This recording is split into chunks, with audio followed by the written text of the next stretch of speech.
All right. I think this is Gucci. Well, I think we'll just go with it. I think this is Gucci. Or at the very least, it has to be Gucci. All right, okay. Right, we're not here for audio. We're here for a children's card game. So, yes. let's... There's nothing okay. children's about horror. No, that is true. This actually... Usually that works if you're talking about Yu-Gi-Oh! Or Magic the Gathering. But in this case, we're playing a very adult card game. Very adult. Not yes. that adult, I should say. Are we like, okay, if we're going Yu-Gi-Oh, what edition of Yu-Gi-Oh are we talking? Are we talking OG or are we talking like Yu-Gi-Oh GX era? Dude, like I'll tell you what I know about Yu-Gi-Oh. All I know is the abridged series that was up on YouTube circa like 2009. All right, that's like the extent of my knowledge of the Yu-Gi-Oh series. So, yeah, fair. Okay. Yeah. Fine.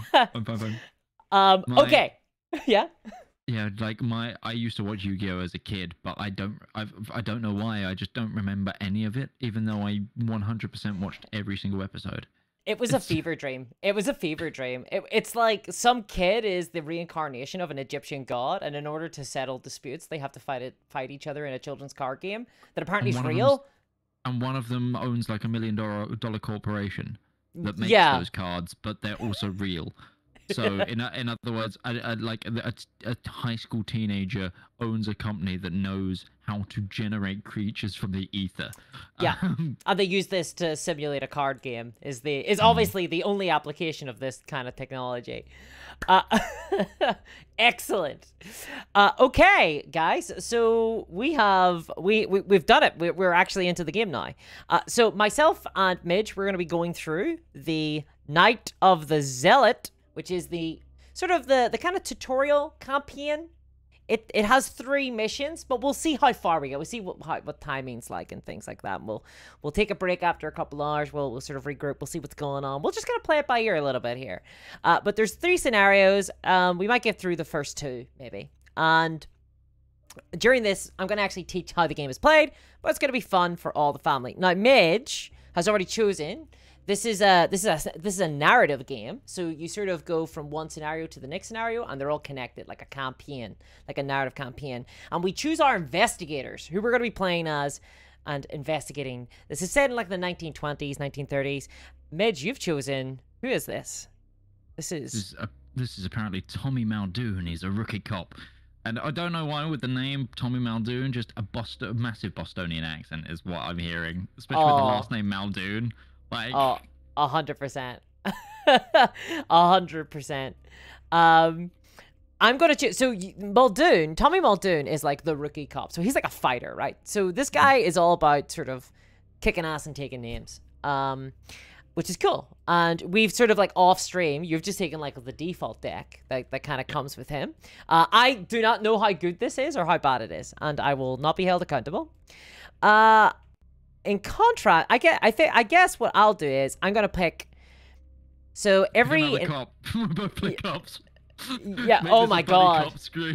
We could do that. I'm not sure how good that would be. Okay. Well, no, because there might be some that aren't the blue class. There might be someone who's like a detective on a different. Oh, you're right. Actually, let's have a look. Let me have a quick glance around. I'll see if there's any others. I think there might be. I'm pretty sure I saw one that was a yellow. Let's see. They were all missing. Yeah, they were. I'm not questioning that. I'm not even going to address it. There's Joe Diamond, the private investigator. Oh yeah, that's okay.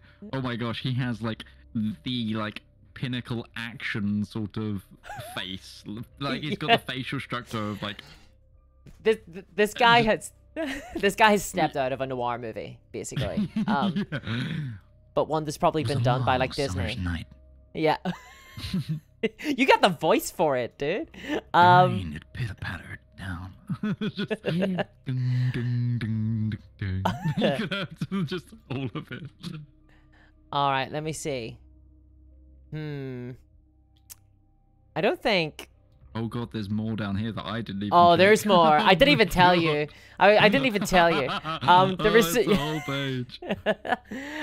There's always Roland Banks. I think I could make him be a bit.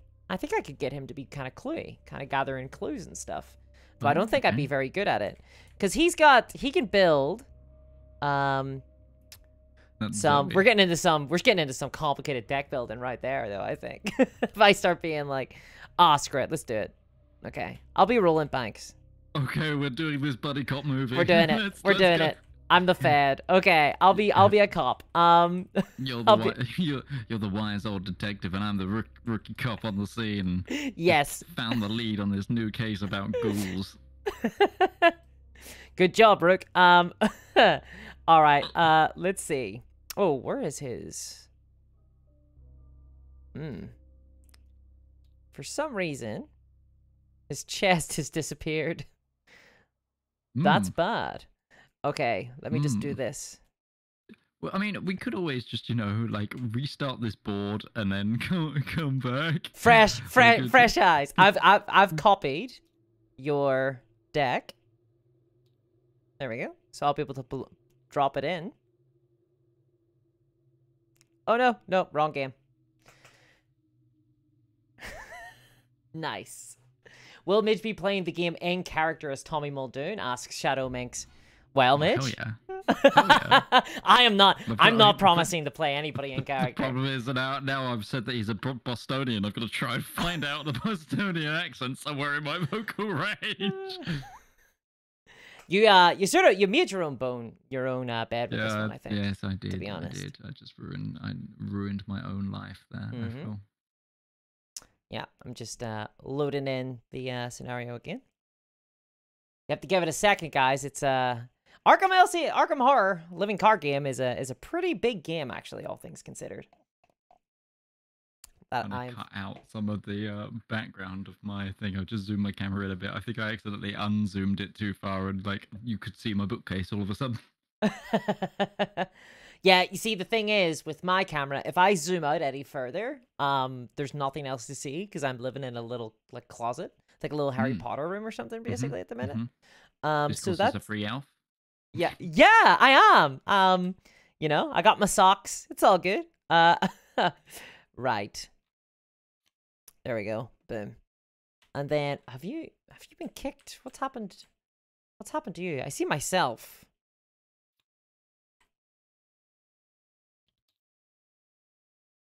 Aha, here we go. So I'm going to play Roland. But I got to make a very weird deck, I think, with Roland. I can't join for some reason now.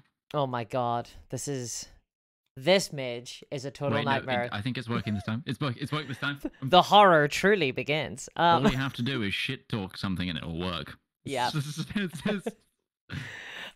Okay, so I'm playing Roland Banks the Fed, and for those who don't know how this game functions, there are. Oh, we're in the wrong. Whatever. So how this game works. Oh, I think you're joining now, Midge. Yeah, I've already taken my seat. Nice. I'm here. So how this game works, each investigator, there's like different classes of investigator. These are all like individuals, but they also have a class. You see there's like Roland Banks is blue, Dizzy Walker is yellow, Skids O'Toole is green, Agnes Baker is purple, Wendy Adams is red. And they're all good at like kind of different things. So blue is called the Guardian class. It's good at fighting stuff. Yellow is called the Seeker class. They're good at like finding clues. The green class is the Rogue class. They're all about, to be honest, being selfish assholes, really, to be frank. It's all they're really good for. Purple is good for like casting spells and stuff. And then red is all about surviving and trying to survive. And we've both chosen blue. So we're going to be able to kick a lot of ass, but not be good at clue gathering. So I'm going to build a deck. Show everybody how the deck building works. And I'm going to try and build this deck to be kind of good at gathering clues. I have no idea what's in your deck. Obviously, you have no idea.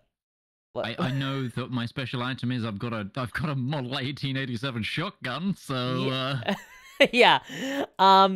So I gotta build a Roland deck, and I'm gonna be all about gathering clues. So the thing is, there's deck building options. I can take any Guardian card, so I can take any like blue card, basically. Oh, why the hell have I got so many? How do I flip my card again? Oh, it's F. You press F to flip it. Okay, that's better. Option. Guardian cards, level 0 to 5. I can get some survivor cards apparently. Oh, I think you've got some in there. So I can pick up Ooh. seeker cards. I can take seeker cards at a low level, which is good because I think we're gonna need some. Are the weird ones, like you're meant to fail ones, right? They're kind of weird. They're oh like, my god, he is part of the Boston Police Force as well. Yeah, you nailed it. Nailed it. That's yeah. Okay, very good. So I'm gonna take up. So these are skill cards. You can commit these to skill checks, basically, which you'll see in the actual game. I'm gonna take deduction because that'll help me gather more clues. You're gonna notice this as a theme, by the way. Everything that I say, it's gonna be because it will help me gather more clues. Is what I'm going to be doing. Okay. So, Inquiring Mind. I would like to use Inquiring Mind, please, because I would like to gather more clues. And then there is another card. Crack the Case. That feels pretty appropriate for a Fed, right? Investigating a crack the case. Yeah. And Connect the Dots, kind of expensive. Let's see, what else have we got? Preposterous Sketches. Play only if there's a clue in your location. Draw 3 cards. That could be pretty useful, actually. I think I might take that. Is that a Yogg-Sagoth? Whatever they're called from it's like a Lovecraft thing. In that? It looks like... It looks kind of dumb whenever you draw it like that. You know, maybe it's for DeviantArt or something. We'll take Shortcut. We'll take Shortcut. And then what else will we take? We'll take Working a Hunch. Because that feels pretty classic. So the decks... That's very yeah. Very fair. I've got a hunch about this. The decks are 30. So we got 2, 4, 6, 8, 10, 12 cards so far. We're like halfway there. Okay. We're gonna take some magnifying glasses. Because, you know, like, I mean, come on. You can't go looking for clues without magnifying glasses. And maybe I think there's like I now want like a really dark version of this game that is like dark Scooby-Doo. Like just watching Fred and Velma just get absolutely mutilated by Cthulhu. Like I'm sure there's probably some custom investigators that are like that. I'm sure. I'm almost sure of it. That's where they find out the word zoinks is actually like some sort of call of the deep beyond. So I've taken a fingerprint kit because it feels very appropriate. And I've taken a field work as well. And I don't know what else. See, these are all like the kind of clue gathering. You'll probably need some sort of protection sort of ones if you can, like... Oh, I'm going to be bringing guns. Oh, I'm going to be bringing some guns, too. Okay, cool. Oh, yeah. So I'm at 2, 4, 6, 8, 10, 12, 14, 16, 18, 20. So I got 10 more cards I have to pick. I think it might be time to look at all the guns. And see what we got going on here. Oh, yeah, look at these. Oh, yeah, these are all about fighting stuff. Fucking Excalibur, what the fuck? All right, so I'm gonna take Vicious Blow, which is just really good. Basically, it's a skill card. It'll help me kill things. It'll deal extra damage, basically. Take the Initiative could be pretty good, but I'll hold off on that. Scene of the Crime. Yes. There's handcuffs down here as well. Like, I feel like... I think that's just, like, thematically, handcuffs have to be taken. Like, there's no choice. I don't think we get a choice on this. I will be taking Evidence. Play after you defeat an enemy. Discover a clue. And I will be taking... I'll take a Stand Together as well. Ooh. Just give us more resources. All right. And let's see, what else? Do I want Dynamite?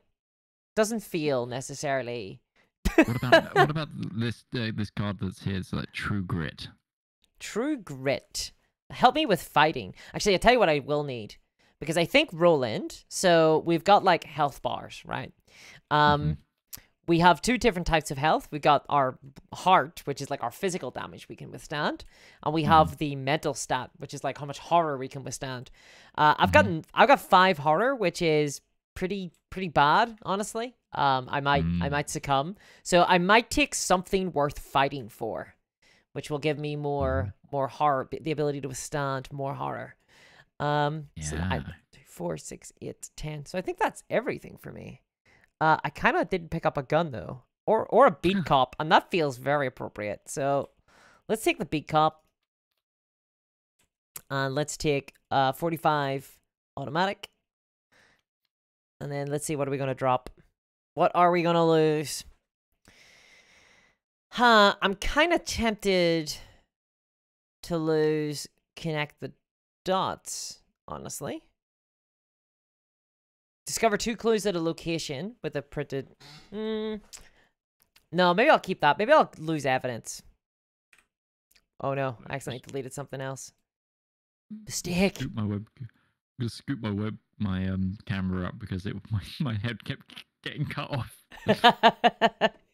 All right, let's. I'm gonna take stand together because I got some expensive stuff, and I think that's me. So let me just double check. I've got 2, 4, 6, 8, 10, 12, 14, 16, 18, 20, 22, 24, 26, 28, 30. Ooh. Maybe there's nothing worth fighting for. I think we'll just drop that. All right, and that should be everything then.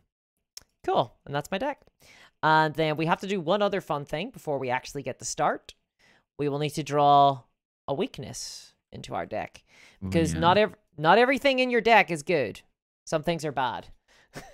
You don't always want to like draw all your cards, because this is Arkham Horror. It'd be too easy if you could just draw your cards and good things happen, you know? Sometimes you want it to be bad. All right, so this is my deck. It's not the best, but it's not the worst. And I have no idea. Your one might be awful. It might be incredible. I have no idea. Oh, yeah, we random rolled my deck, so it's going to be... It's going to be wild. I got a really random deck, so it's...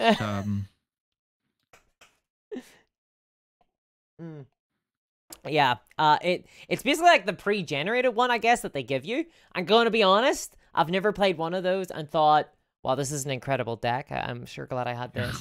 All right. It'll be fine. So if you want to join me over here, Midge. Ooh, we're over here. Okay, and found you. This is the weakness deck. This is all the weaknesses in the game, and you'll draw one randomly. So if you want to just draw a card. Oh, I thought I had a weakness already. Oh, no. You have a weakness, but this is a basic weakness. You have another weekness. So that weakness you have is thematic to Tommy Muldoon. This one is going to be a random one. Who knows what this is? How do I draw? You just pick it up. Oh, okay. And then flip it over with an F. Let's see what you've got. Through the gates. Okay, pretty spooky. Let's see what I get. Through the gates. All right, I'm gonna re-roll that one. There's 46 in there. Ooh, self-centered is what I got. All right. I can't commit skill cards. Sure. So this just goes in your deck. Okay. You grabbing it? You grabbing it, or am I grabbing it? Oh, you have through the gates. They'll go in your deck. Yeah, there you go. Okay. And then just shuffle your deck. All right. That's it. Great. You did it. Let's do this. We're ready to play. Let's investigate. Yeah, let's do it. So we're gonna be playing Night of the Zealot. So let me pop on some mood music, of course. There will be some narration here. Ooh. This is a narrative game. This is what we're playing is Night of the Zealot. This is the sort of if you ever buy like the core set, right, that comes with all like the player cards, this is the campaign that comes in the core set to kind of teach you the game. Mm-hmm. So we're gonna play that now. Okay, if everyone's ready. Let me just take a little quick sip. All right. It's a spooky Wednesday night. All right. I don't know why I think Wednesdays are so scary. Okay. The Ghoul's Hunger. Friday, September 18, 1925. Arkham, Massachusetts. It is the end of a long and abnormally hot summer. The first hints of autumn beckon, but a heavy heat persists, relentless. This is very good timing for us. We're like right on the time of year. Yeah, we nailed it. A silent, unspoken anger grips the town. Tempers are short, and in the last week alone, there have been numerous reports of townspeople coming to heated, violent blows with one another over simple misunderstandings. And now, a call from James Hankerson. That sounds like a made-up name. He claims to have found a dismembered body in his barn. Blaming the weather would be too easy. There is something wrong with this town, and not a whole lot this old soothsayer can do to stop the slide. My auguries indicate a small group of investigators will soon take note of these strange happenings and set forth to make things right. I'll be watching their progress, but I won't be holding my breath. Okay, awesome. Cool. Ooh, creepy music just started. Yeah. Oh yeah, we start now. So, we have to choose our investigators. We have done this. We have to assemble our investigator deck. We have done this. We'll choose a difficulty level. We will play on standard. We will just play on standard. Boop. Don't worry, I will explain all. And then we assemble the chaos bag. Don't worry about that yet. And then... Okay, so don't read the bit you're not meant to read. Alright? So, part 1, The Gathering. You and your partners have been investigating strange events taking place in your home city of Arkham, Massachusetts. Over the past few weeks, several townspeople have mysteriously gone missing. Recently, their corpses turned up in the woods, savage and half-eaten. The police and newspapers have stated the wild animals are responsible, but you believe there is something else going on. You're gathered together at the lead investigator's home to discuss these bizarre events. Alright, so here's what the game kind of looks like, sort of. This is the agenda deck. Here. This is the bad stuff, Midge. This is like the bad thing. Every turn, at the beginning of the turn, we're going to pop this up 1. And if you notice, there's like a little 3 at the bottom here. If this ever hits 3, we flip this card, read what's on the back, do whatever it says, and then we go to the next agenda until it runs out. Okay. And if it runs out, that's usually very bad. So we're kind of in a race against time here, because that's always going to be ticking away. This is the good thing. This is what we're trying to do, okay? So, let's read the agenda first off. It is late at night. Do you want to read it? Do you want to read this one? Do you want to read the agenda deck? If you hover, if you hold Alt, it will make it bigger for you. Okay, found it. It's late at night. You're holed up in your study, researching the bloody disappearances that have been taking place in the region. A few hours into your research, you hear the sound of strange chanting coming from your parlor down the hall. At the same time, you hear dirt churning, as if someone were digging beneath the floor. Or something were digging beneath the floor, sorry. Ooh, okay. And then Act. Oh gosh, we got Acts as well.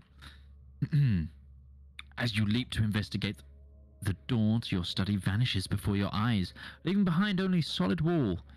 You're trapped inside. You're trapped inside your study until you... My mind just stopped reading. It was like, that sounds like a sentence. No, you're trapped inside your study until you can find another way out.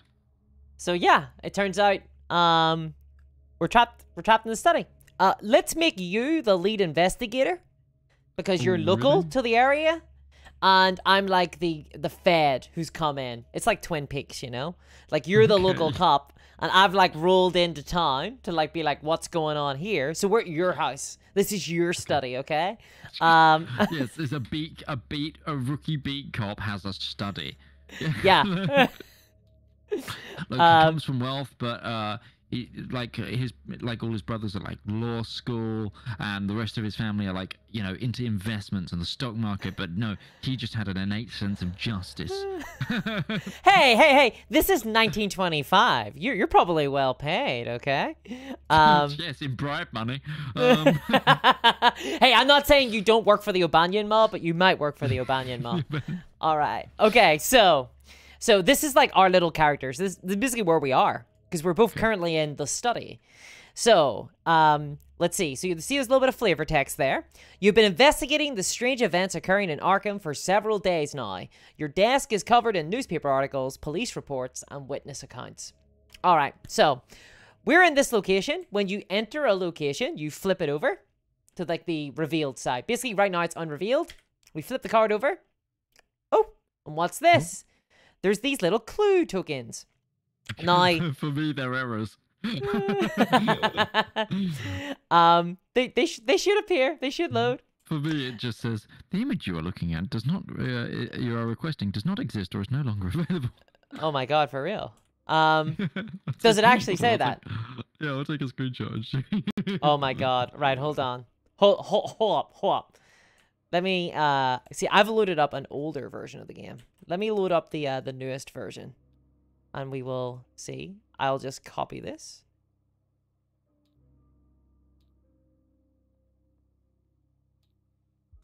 We'll see if that fixes it. We don't want you not being able to see the bloody clues.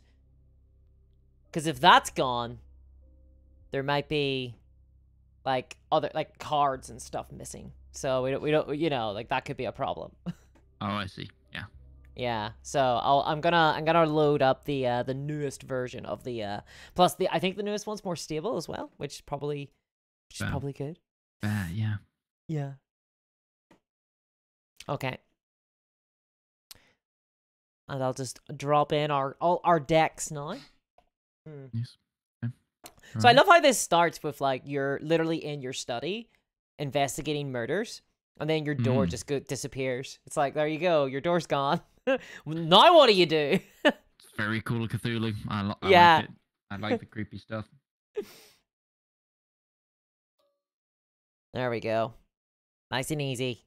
It's gonna make me want to GM Call of Cthulhu again, though. Oh, it's such a good game. It really is. I think it's just like the existential horror is just the best bit about it, though. It's like, and the setting. I like the 20s as a setting. Although, as someone who decided to GM Call of Cthulhu in Britain, this was before the currency change in the UK, so it was still shillings and stuff. Oh God! Did you have to learn? It was like 24 pennies to a pound or something ridiculous. And trying to do conversions was wild. That sounds terrible. I'm not gonna lie. Trying to do all this conversion. Aren't they trying to bring that back? Aren't they trying to like demetrify everything now? Isn't that like the big plan? I think they're bringing. I don't know if they're doing it with the currency, but I know they're bringing back like imperial units and stuff. The troll hole has posted up a bunch of troll butts in the chat. Hey, troll hole, welcome. How did you know? How did you know my favorite fetish? How did you find that one out? Thank you very much, troll butts. And there's some juicy cake on those trolls. Okay, so here is where the actual game component comes in, Midge. So you're gonna draw 5 cards, right? This is like your opening hand. Right, so you can you can hover over your deck and press 5, and that will actually get you just like 5 cards.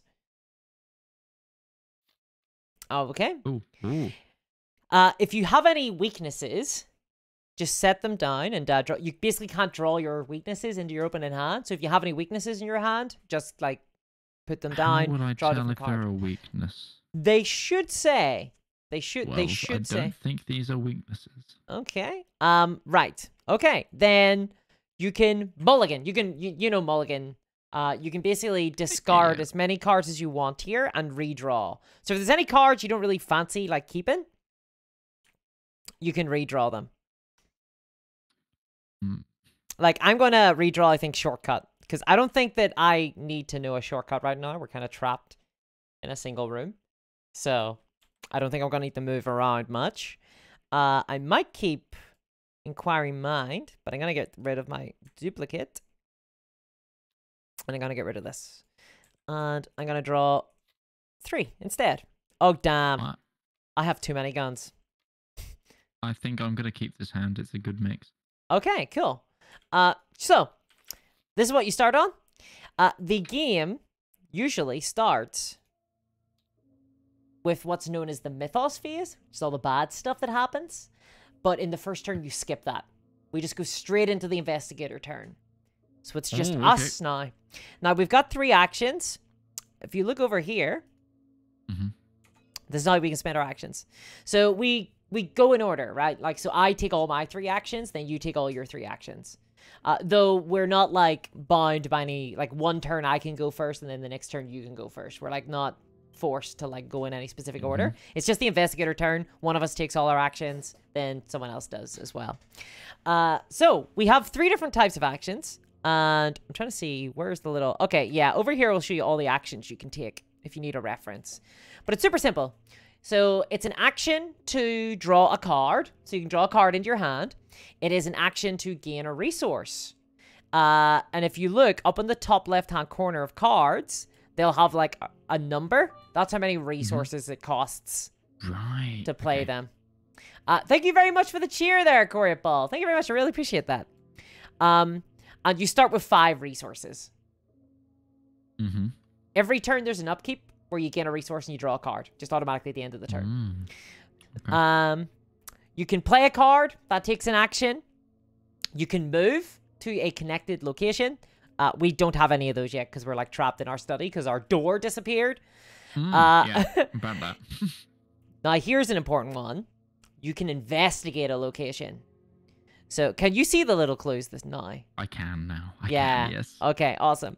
So, there's these little clues here. The study has 2 clues. And now, the reason why you know there's 4 of them, because, like, obviously, Tabletop Simulator, like, automates everything, which is really fucking nice. But, like, in real life, it wouldn't. You'd have to, like, figure out how many clues to put down. On the right-hand side, you see there's, like, a little number, a 2, and then a little head, a little Roland Banks. Yes. Well, that's how many clues there are there. It's 2 per investigator. And because there's 2 of us, that means there's 4. Anytime you see that little head, it means it's per investigator, basically. So, we want to get these clues. To get these clues, we need to make a skill check. So, what we'll do is, I will go first, and I will show you how I'm going to get these clues, or attempt to. Okay, so, I'll take my actions first. My first action will be to play a card. I will play Roland's Special. Roland's 38. It's my handgun. I'm going to take that out. I have a feeling there's ghosts and ghouls.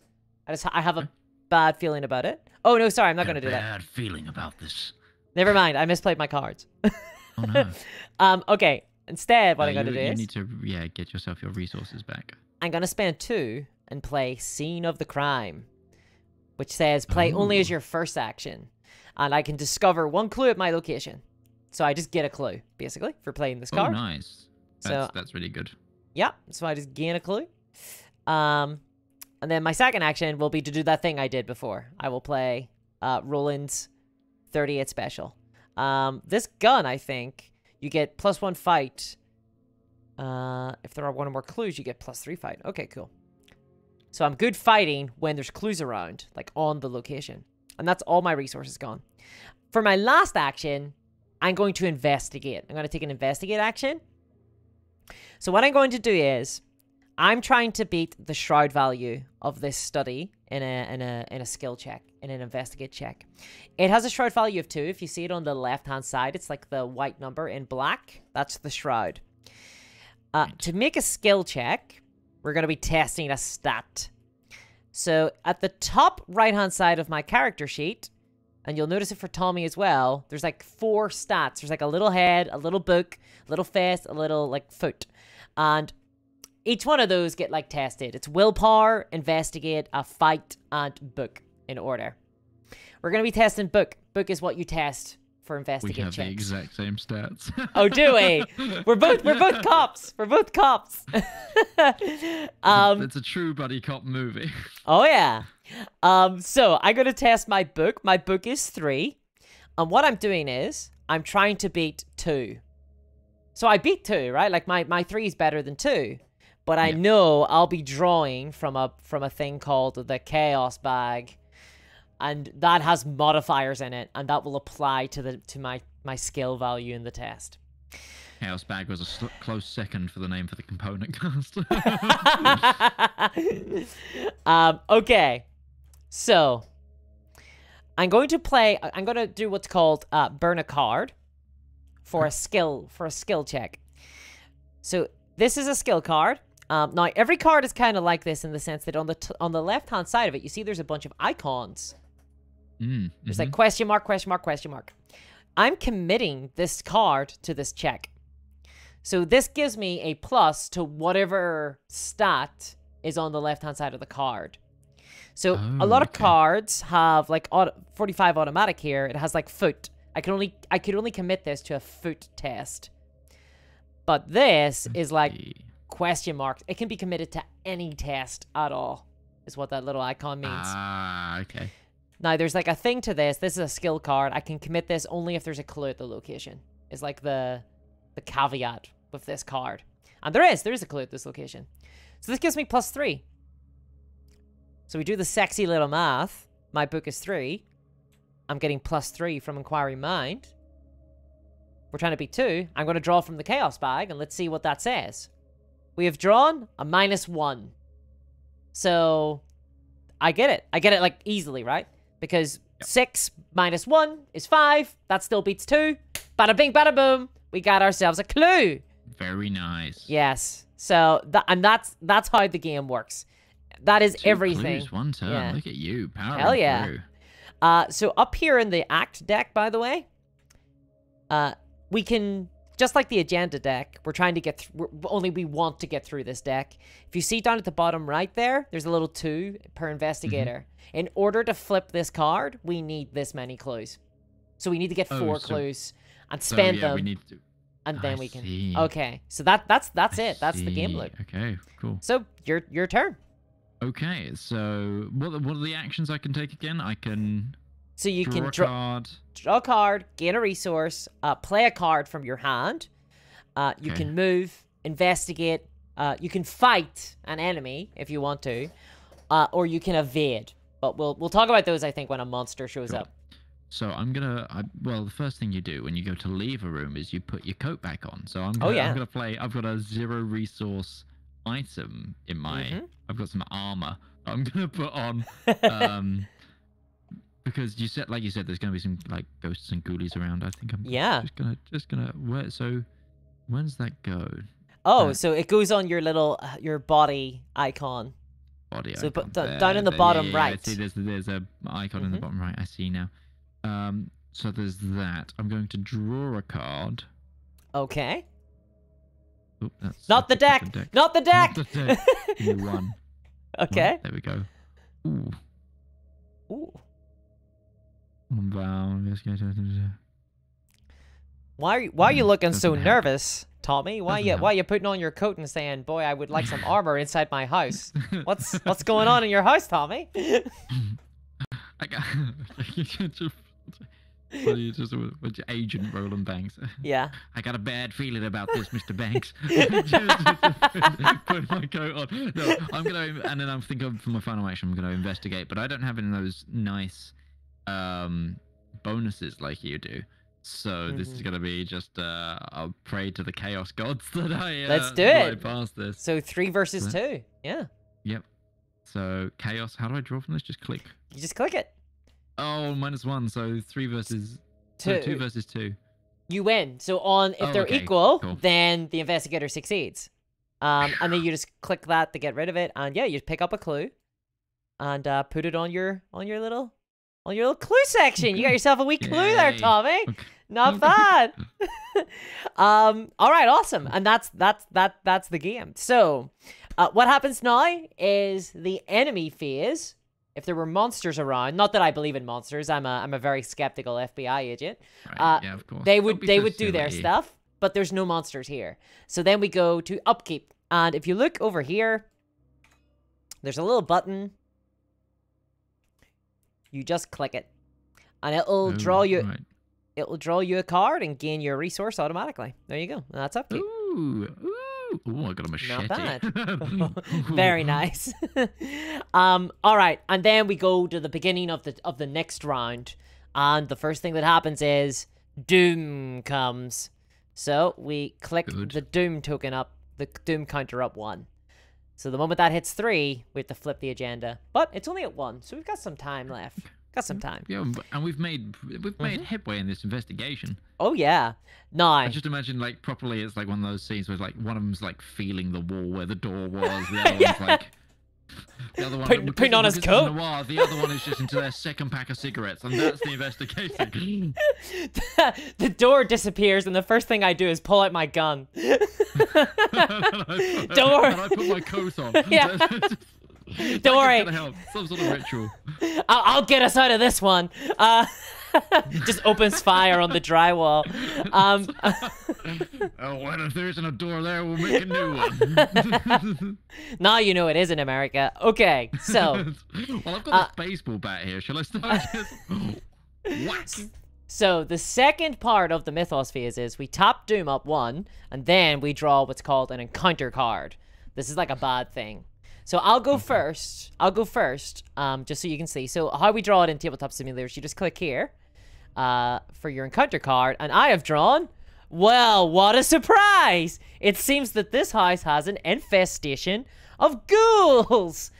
It was a colossal, nameless blasphemy with glaring red eyes, and it held in bony claws a thing that had been a man, gnawing at the head as a child nibbles at a stick of candy. From H.P. Lovecraft. So somehow in your drawing room, there has been a ghoul hanging out. I think we just noticed it. It was like behind the coat rack. So whenever you pulled your jacket off, it leaped out. It was the coat rack. Yeah.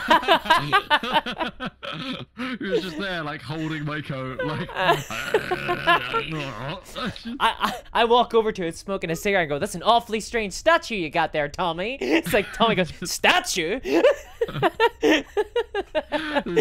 Just if another one turns up, it was the lamp. Like it just had a lampshade on his head. Like, okay, next we need to check the curtains. Yeah. Okay, and then you draw your encounter card. So you just click over here on your character sheet. Ooh. Ooh. Grasping hand. hands. Oh my. So what this does is it says revelation. What that means basically is just like action text. It means you have to do what the card says. Okay. So take an action test 3. Ooh. For each point you fail by, you take a damage. So you're gonna have to test your foot. You're trying to beat 3. Oh, that's not very good, is it? Well, remember you can burn cards if they've got matching icons. Okay, yes, I've got survival instincts innate.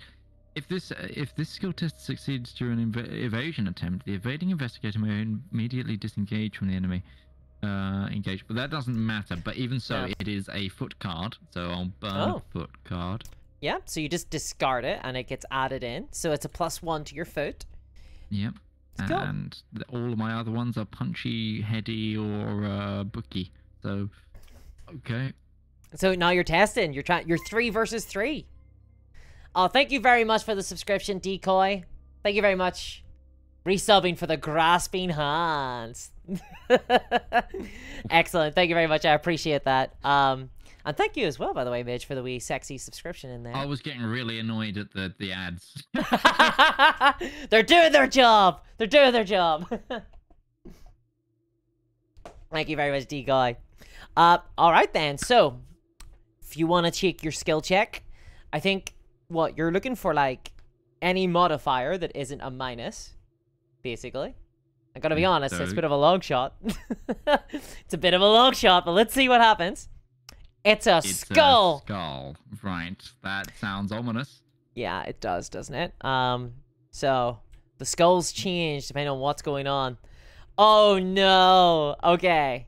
So if you see here, the gathering, the skull is -X. X is the number of ghoul enemies at our location.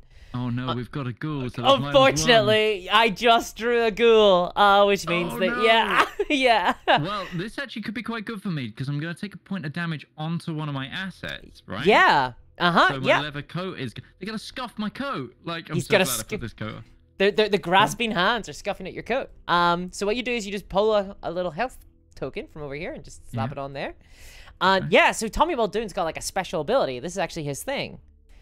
Yes, when an asset you control is defeated, gain X resources, X the total number of damage and horror on that asset, and then shuffle that asset into your deck.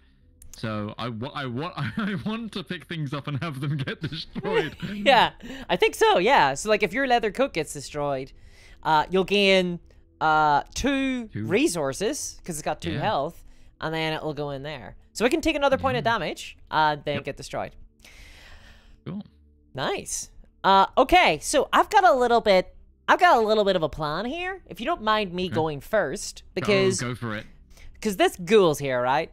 He's kind of spooky. Yes. Now, what I have though, my special ability is my one isn't like go get hurt, okay? Because Tommy Muldoon's a bit weird. Yes, yours my is one about is finding stuff out once you kill people, right? After you defeat an enemy, you discover 1 clue at your location. I can do that once per round. So if I kill this ghoul, I'll automatically pick up that clue. Because I'm like, looks like you got yourself some ghouls here. Sounds like a ghoul infestation. I think I solved this one. Yeah. Luckily as well, Roland's gun, this is his special, it's unique to him. That also gives me bonuses for there being clues around. So I can spend an ammo and fight the monster, and I'll get +3 to my fight value if there is a clue on the location, and I deal +1 damage. So there's a clue here, which means my fist is not 4 if I'm using the gun. Instead, it's 7. Oh wow. Okay. So yeah. Good. I'm gonna gun down this ghoul is my plan. I'm gonna shoot the hell out of this ghoul. Okay. So I'm gonna do that. So it's 7 versus 2, and because I deal +1 damage, it means I'm gonna be dealing 2 damage with this attack if I hit. So the first thing I do is I spend my ammo, so I can only use this gun 4 times before it runs out of ammo. And then let's see. Ooh, what did I get? I got the Elder Sign. This is like, this is good. This is like the one good thing. Really? Yeah, so... In all my reading of Lovecraft, this has never been a good thing.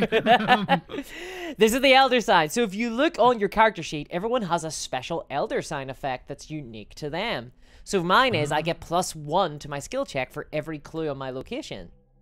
So that gives me a +1? Which, like, I blast this ghoul away, basically. I blast him away. My Elder Sign thing's really interesting. Oh, so yours is +2. No, it's +2, but I also may move up to 2 damage or horror from my character to an item, or from my item to a character. Ah, there you go. That's interesting, actually. So I'm basically, oh, okay, I understand what my character's build is. It's hit tank paladin. Let's go. Yeah. Well, I shoot this ghoul. I deal 2 damage to it. Let's look at the stats. So I realized I never explained the stats. So up in the top left-hand corner, that's its fist. That's the number I'm trying to beat in my fight attack, basically. Okay. On the number in the middle, it's really unfortunate because they're all 2, so I can't say the number 2. I can't be like, so if you look at 2, this is... So the number in the middle, at the top, just under the name, is the health. That's how much damage I'm trying to deal before he dies, and I can discard him. And then the number on the right-hand side is the little foot. If I want to take what's called an evade action, I have to beat that in a foot check. Right. If you evade a monster, they basically get, like, exhausted. You turn them on their side, and they don't hit anybody during the monster phase. If you have a monster engaged with you, and you try to do anything other than fight, evade, then they hit you, basically, for their damage. Also, right. Okay. If you have a monster who's engaged with you, and it goes into the monster phase, they hit you, right? Okay. So you want to kill monsters before it gets to the monster phase. And the damage that he'll deal is just above his little picture there. You can see if it was cute little grin. Just above that, there's like a little heart and a little mind. That's how much damage it deals. So this thing would hit me for blood and a horror. Oh, wow. Okay. Yeah. So, luckily, I kill him. I kill him with my gun. So I discard him. I get rid of him. Get out of here. That's my first action. All right. Oh, and I get a clue. Anyway, you started... Yeah, you get a point because you killed the investigator thing. Yeah. So anyway, you started blasting. Yeah. So anyway, and then I guess we spend our clues here. It's just as a free action to flip over the act deck. So I'm gonna flip it, or take the clues, and then if you want to, you can read. You can read the. Yeah, go for it. You noticed. Oh, let's start it again. You noticed that the edges of your newly purchased rug are tattered and mud-stained. Finding this odd, you shift the furniture aside and pull back the rug. To your surprise, you see the door leading out of your study. It's on the floor now? Okay. Yeah, I guess. To your surprise, you slowly turn the knob, and the door swings open, revealing your hallway below. Are all the houses in Boston like this, Tommy? See, I don't know, boss. What was that? That was not Boston. It really wasn't. It was Minion, is what it was. I think.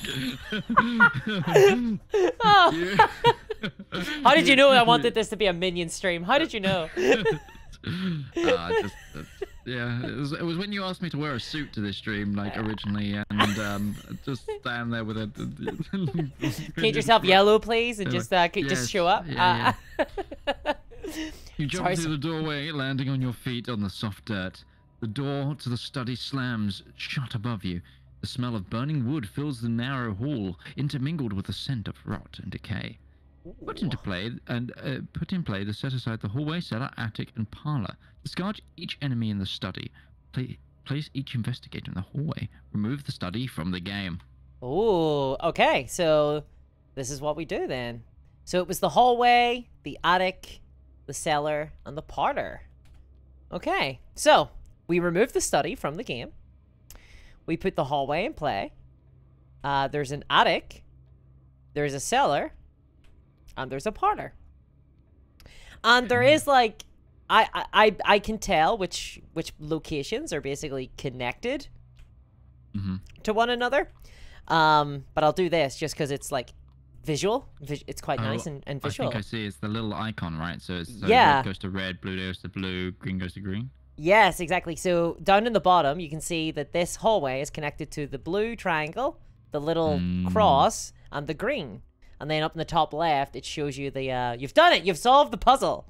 And then we drop up, where does it say? We're in the hallway. So we basically drop down from your parlor, from the ceiling, to here. Not bad. Here we go. Okay. And then I guess the hallway is... A moment of panic and disorientation strikes as you land upon the floor of the hallway. The world spins as if turned on its head. Here we go. The walls of your house are splattered with mud and your hardwood floor is gone, replaced with a dirt path. I'm so sorry, Tommy. This is going to be so expensive to fix. You're going to have to get some builders in. Like, there's probably damp and everything now under the floorboards. There's builders who understand extra dimensional spaces as well. Yeah. So it's really not going to come cheap. Yeah. All right, fellas, just ignore the room on the ceiling. This was just it was a pretty wild Wednesday night, you know. As you do. Some sort of and then you get a fumigator in and says, "Yeah, you got a ghoul problem here. It's just gonna." These are expensive. It's once they get under your floorboards, you gotta, you know. Ghouls are notorious for that. They are notorious for once you get them, it's really hard to get rid of them. All right, so we flipped over Act 1. Now we're into Act 2, the barrier. A glowing barrier blocks the path to your parlor. As you move towards it, intense heat forces you to back away. Picking up a handful of dirt, you toss it at the barrier and watch in horror as the dirt incinerates. Perhaps there's something in the cellar or attic that can help. Objective: when the round ends, investigators in the hallway may, as a group, spend the requisite number of clues to advance. Now, it looks like we need 6 clues in order to advance. We need 6 clues to bring them to the hallway to then... Yeah. Okay. I see. I want to know why there was dirt in my hallway that I could just throw at a barrier. I think that the ghouls have been making a real mess in here, to be honest. I think there's this plant pot, this ficus in the corner is just like... Well, as my second action, what I'm going to do is... Because that was my first action of this turn. Oh, of course, yeah. Yeah, as my second action, I'm going to play a card called Stand Together, which is choose another investigator at your location. Both you and that investigator gain 2 resources. So, there you go. You get. I choose you, Midge. You may gain 2 resources. And then as my last action, I think what I'm gonna do is I'm gonna go check out the attic, I think. Oh, there's a parlor, but if you look at it here, it says the entrance to the parlor is blocked by a darkly glowing, unfathomable barrier. You cannot move into the parlor. So we can't move into there. So but it's just up and down. Yeah, so we can't move. It's an action to move, so I'll spend my final action just to go from here to here. And it says, the smell of rotten meat assaults your nostrils as you approach the attic stairs. Yes? I'm just wondering, splitting the party, is that a valid tactic in this game? I look at you and I say, all right, gang, let's split up. And then split up and look for good. So I'm in the attic, and whenever you go to a location, you flip it over, and it says, forced, after you enter the attic, take 1 horror. Well, that's not hot. I'm not a fan of that, so I just automatically just take a horror damage. And it looks like there's 4 clues. It's got meat hanging in the attic. Yeah. That was there before the horror. Oh, jeez, I forgot about that. That's from Thanksgiving last year. The bloody carcass of a malformed beast swings from a meat hook chained to the ceiling. Blood drains slowly from the carcass, dripping it into a small barrel. You know the way you were like, there's been a murder in Arkham, playing murders in Arkham, and you got me to come down to investigate on behalf of the FBI? I'm beginning to suspect that you're the murderer. I'm gonna be honest, Tommy. Like, I've been in your house for like 5 minutes. Suddenly doors are disappearing. I'm finding bodies on meat hooks. There's grasping hands and ghouls. Like, what's going on here, Chief? What's going on? It's your turn then. So I don't know whether or not you want to go to investigate the cellar or whether you're going to come up to the attic. There are clues up in the attic, but I'm guessing there's clues down in the cellar too. So it's up to you. Really, what you want to do. I'm going to okay, I'm going to use 2 of my resources. Okay. Actually, no, I'm going to use 3 of my resources. Oh my goodness. What's this? What's the big item? Oh, you right click, by the way. Yeah. Yeah, I found them. And I'm going to get myself a machete. Can't be too careful if all these ghouls running around. yeah. I was seeing what my coat looks like, and they're like, and then I'm going to draw a card. Pixie says, it's all Hellraiser up in here. It really is. Your attic is pretty wild. Your attic's pretty wild, I'm going to move down south. Sure, let's see what's going on in the cellar. And I have to flip it, right? Yep, you flip it and see what's on the other side. Forced. You take 1 damage. Okay, I'm going to put that 1 damage and destroy my coat. Oh, very nice. Yep. Oh, you can hover over it and press a number, and it will change the number on the little blood icon. Oh, really? Oh, fantastic. Okay, which destroys my coat, but because of my special, I gain 2 resources back. Yep. And that is then shuffled into my deck. Yeah, that's like special. So normally when an item or like you use a card, it gets discarded. It goes into your discard pile. But with Tommy Muldoon, he shuffles things back into his deck. So it loses all its damage and just gets shuffled in. Yeah. How do I shuffle it in? Oh, you just like pick it up, hit F, and then hit R to shuffle. Right. Basically. Right. So R shuffles your deck. And then we just just drop it over there or something. Just put it somewhere. Doesn't need to be. Okay, and cool. that's the investigator phase. Then we do monster phase. There's no ghouls because even though I've killed one, I still don't believe in ghouls. And then we go to upkeep, so we just press the upkeep button. We get a card and gain a resource. Very nice. We're making pretty good headway, I'd say. We've gotten out of our parlor. I just got my special weapon. Oh, that's cool. That's really nice. And then Doom counts up 1. Very good. And I'll draw an encounter card first. What I get? Another ghoul! Oh my god, these ghouls are everywhere, dude. They're absolutely everywhere. God, damn ghouls. All right, let's see what you get. Rats. Oh my god. Oh, swarm of rats. Okay, good. Yeah, you got a swarm of rats. They've only got one fight, though. And they've not even brought me pizza. What is this? Wait, do you expect pizza from rats? Oh, that's a component cast reference. And if you need that, you need to watch my Monday show. Ah, okay. So I'm missing out. I'm missing out on the deep lore. I'm missing out on the deep lore. Yeah. Okay. Do you want to go first? Sure. I'm gonna attack the rats. I'm just gonna try and rat smash. Sure. So I've got a fight of 4. I have a fight of 1. I have a machete which adds +1. Yep. And if the attacked enemy is the only enemy engaged with you, this attack does +1 damage. So actually, it's +2. Yep. Right. Yep. So I've got a 6 against their 1. That's oh no! Sorry. All right. So right. +1. No. So how it works is when you hit something. Thank you very much for the follow there, Gabriel. Thank you very much.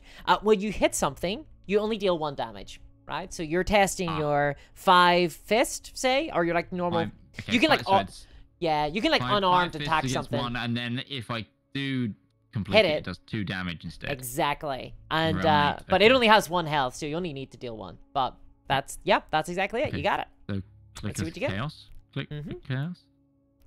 -1. -1. But I still do it. You easily, it like brings you down to 5. You beat a 1, and then you just click the discard. It'll just discard the rats. Yeah, and then you just left click there, and it gets rid of the cast puts it back in the bag. Okay, that's your first action. You killed yourself a rat. Congratulations, but you feel like a big man.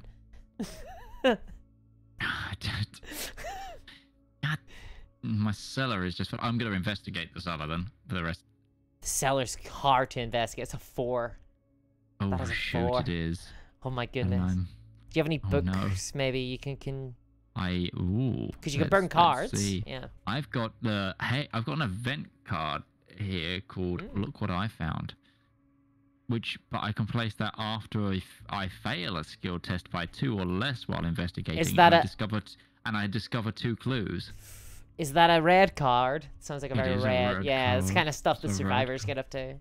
Yeah, so I'm gonna make a go of it and then see if I can. If I fail this, I'm gonna get 2. So yeah, not bad.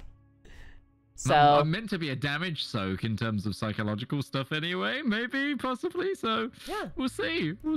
So I found out why it's really cool that I can if I get an Elder Sign, if I have my special weapon out, because I can because my Elder Sign thing allows me to shuffle what's it called, damage or whatever to horror, items, etc. Well, if I shuffle for each resource gained by an ability, so like when I lose an item and it gets shuffled back into my deck, instead of becoming a resource, if I've got my gun out, I can turn it into ammo.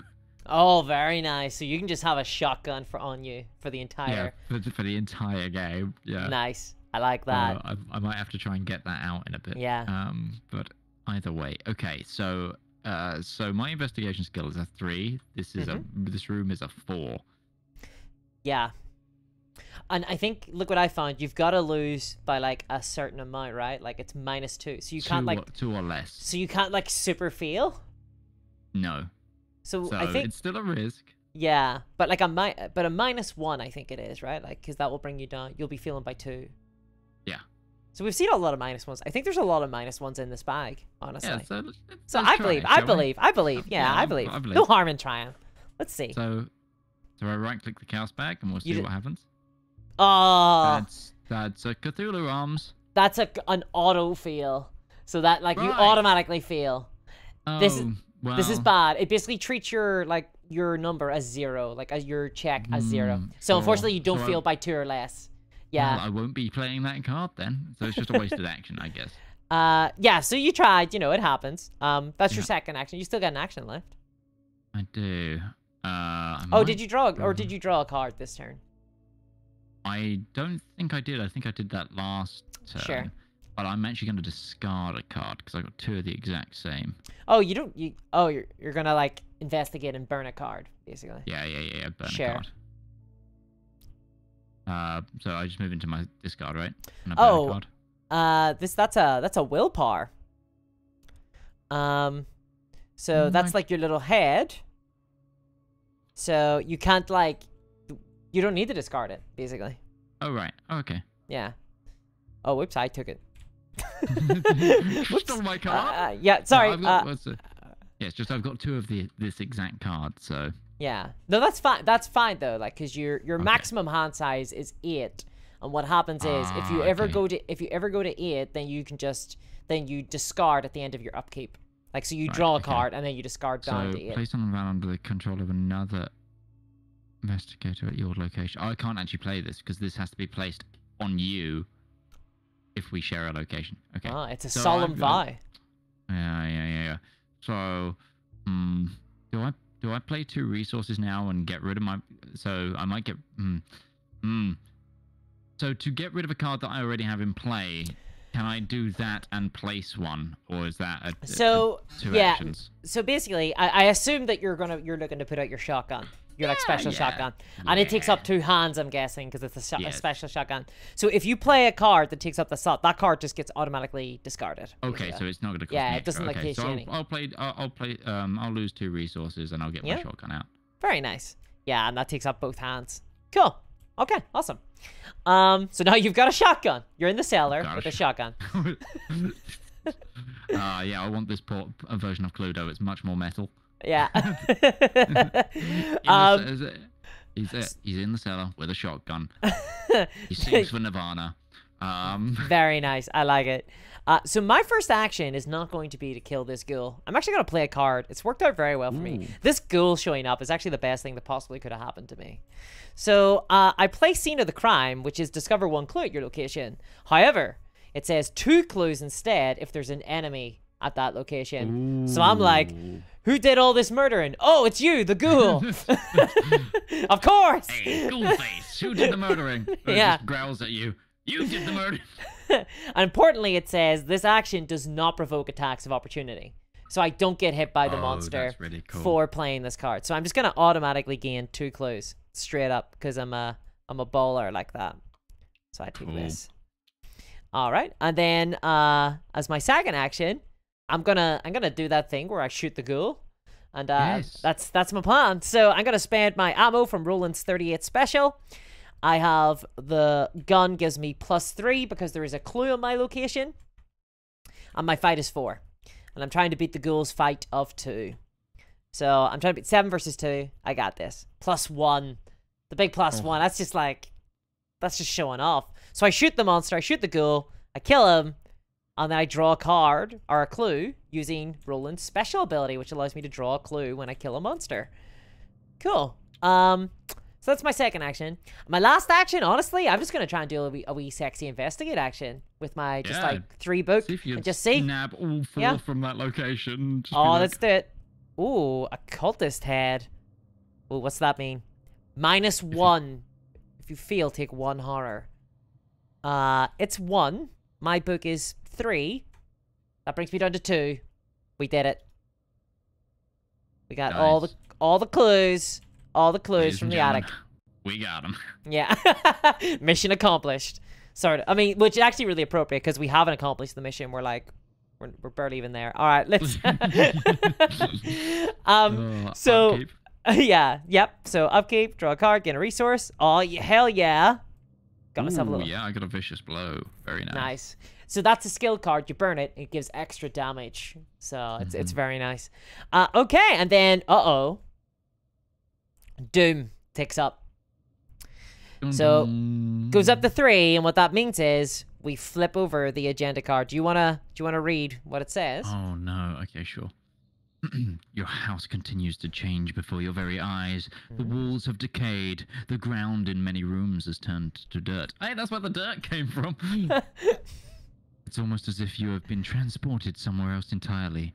Although, every now and again you recognize elements of your former home. The lead investigator must choose one, either... hold on, I need to sneeze. So are you like walking from room to room being like, oh, hey, it's my bad dragon product. There it is. It was lost in this other dimension. Either each investigator discards 1 card at random from his or her hand, or the lead investigator takes 2 horror. Oh dear. So your choice. We either discard 2. Well, I'm actually going to take 2 horror because I'm the soak here, and I can move that later. Sure. So... Yeah. Sure. If you're happy enough taking the horror, I'm fine with that. I'm fine with that. Okay. Yeah. Sure. That works for me. Convert it into ammo later. Yeah. We're good.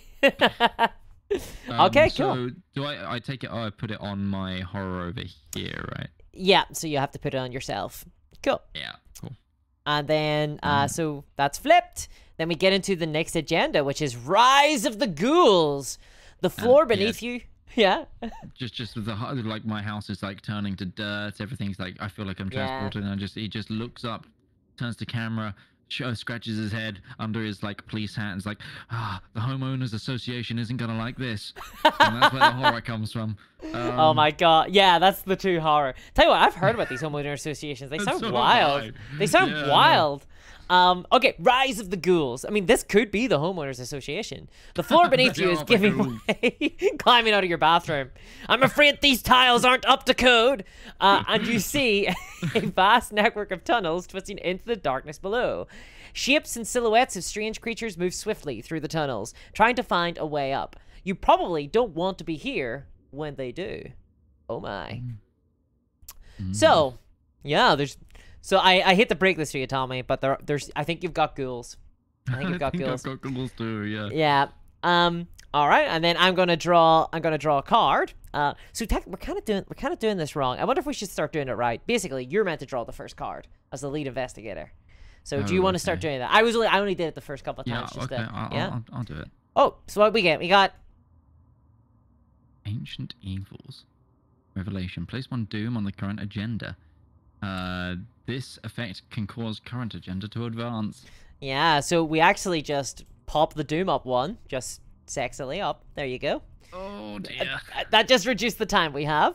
And then let me see. And I got Ancient Evils. Place another doom. No. Oh my god. The same card. That's really bad. We basically just lost 2 turns.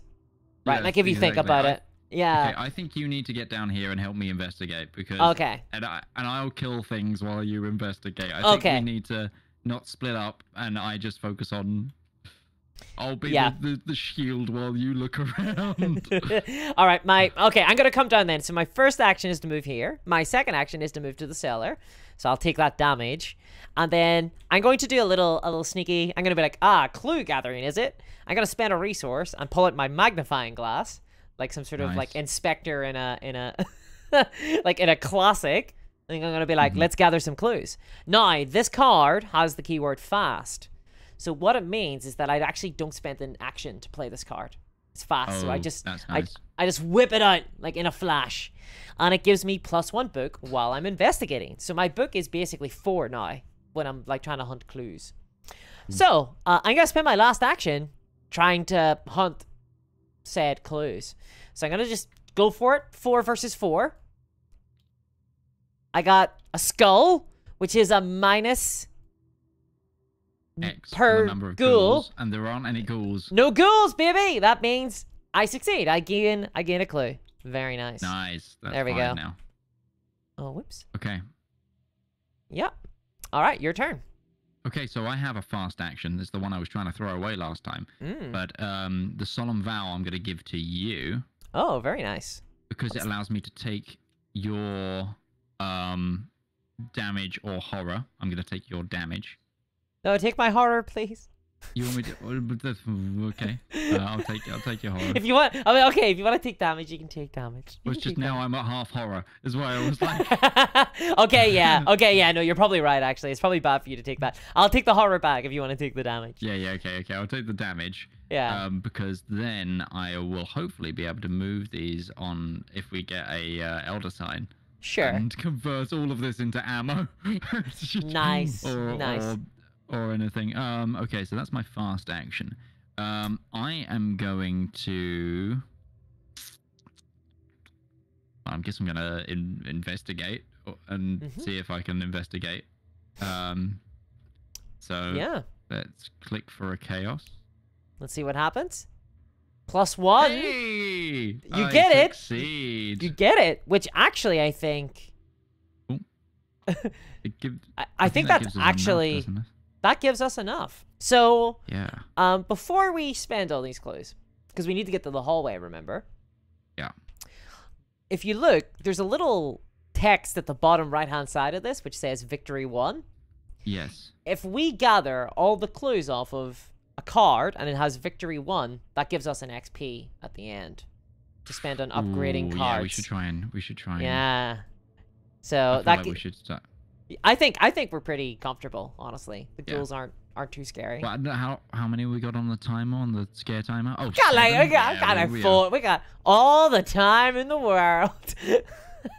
I think I had a really nice time in the attic with that ghoul.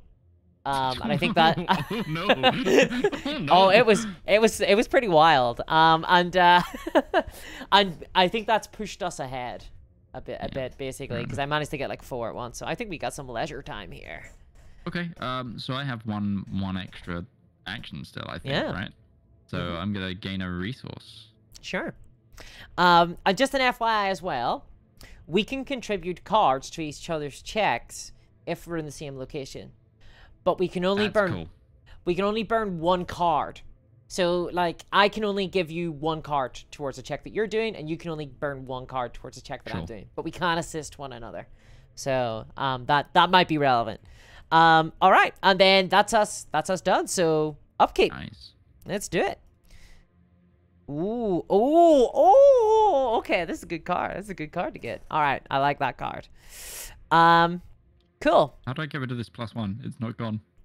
Oh, you left click the click for chaos token. There you go. That's right. That's it. And then Doom goes up to 3 because Hey, I got a beat cup.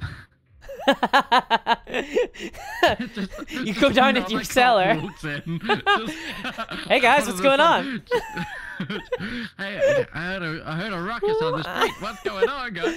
You are. It's not my house. It's the police precinct. That's what this is. We're just... Y'all know that you gotta like an invisible barrier that's burning up everything that touches it outside, right? Yeah. So just letting you know, I just didn't know, you know. Has anyone pointed? But Decoy says, has anyone pointed out that this is basically a buddy cop movie? Decoy, yeah, That's the whole point. yeah. That's the whole point. We're rolling with it. We're rolling with it. Okay. It's actually, I think I'm the stern, serious one, right? Trying to do everything by the book. And I'm the young, the young, rambunctious one. Exactly. The motorcycle and a shotgun. You would be played by Will Smith if it was like 22 years ago.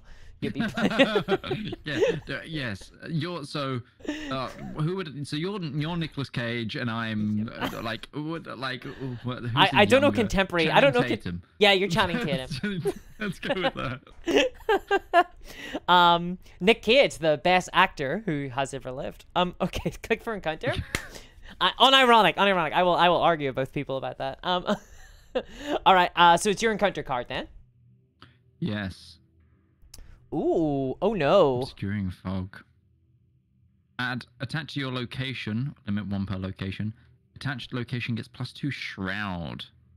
After attached, this location is successfully investigate. Discard obscuring fog. So, Oh, that actually is really... That brings this from a 4 to a 6. That... I put that out there. That's a little bit tough. All right, let's see what I get. Dissonant voices. Oh, God. Okay, good. You cannot play... Put dissonant voices into play in your threat area. You cannot play assets or events. So, yeah. Exactly that. So don't mind me. I'm just slowly losing my mind over here.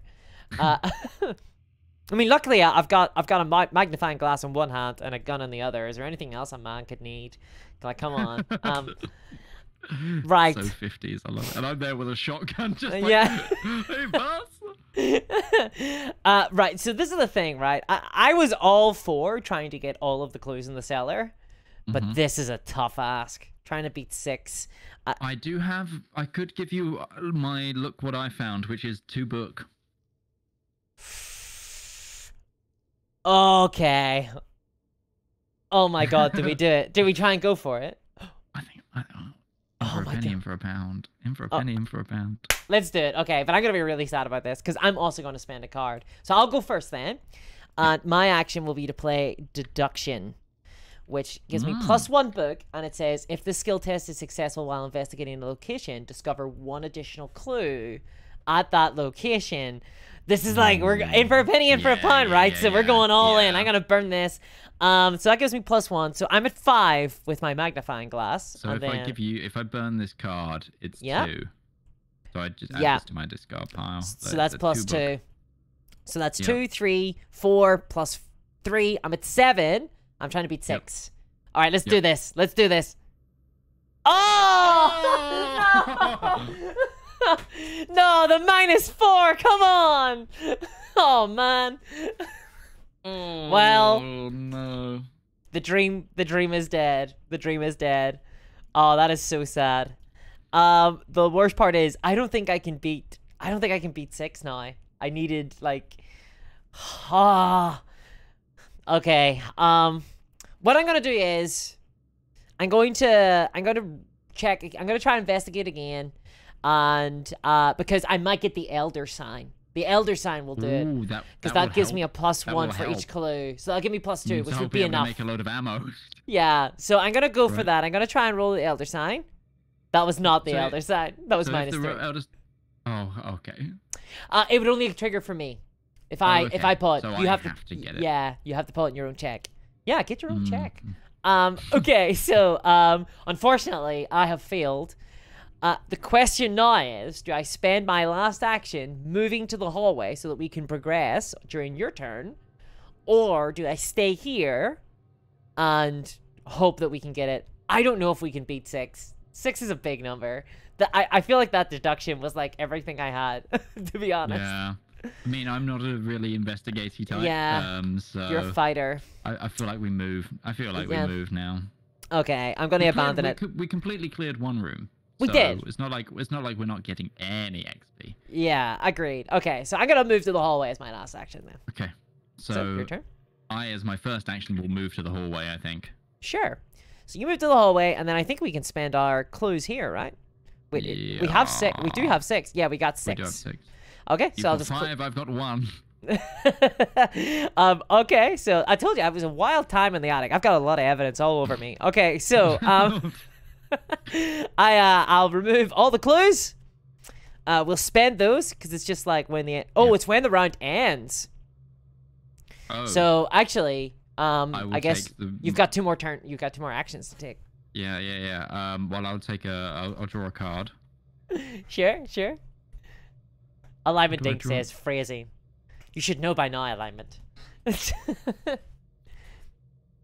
And I got another coat, so I'm putting another coat on. Sick. We came back up to the hallway. There's another coat rack. Cool. Hands me a coat. Excellent. And then I guess. Good evening, Mr. Good evening, Mr. Muldoon. Here's your coat. Oh, thanks, Give him a ghoul. little ticket. Wait a minute. There's no ghoul in my hallway. Well, I didn't have a coat check. No. All right then. So I guess we spend all our clues. And do you want to read what's on the other side? Do you want to? There we go. Oh yeah.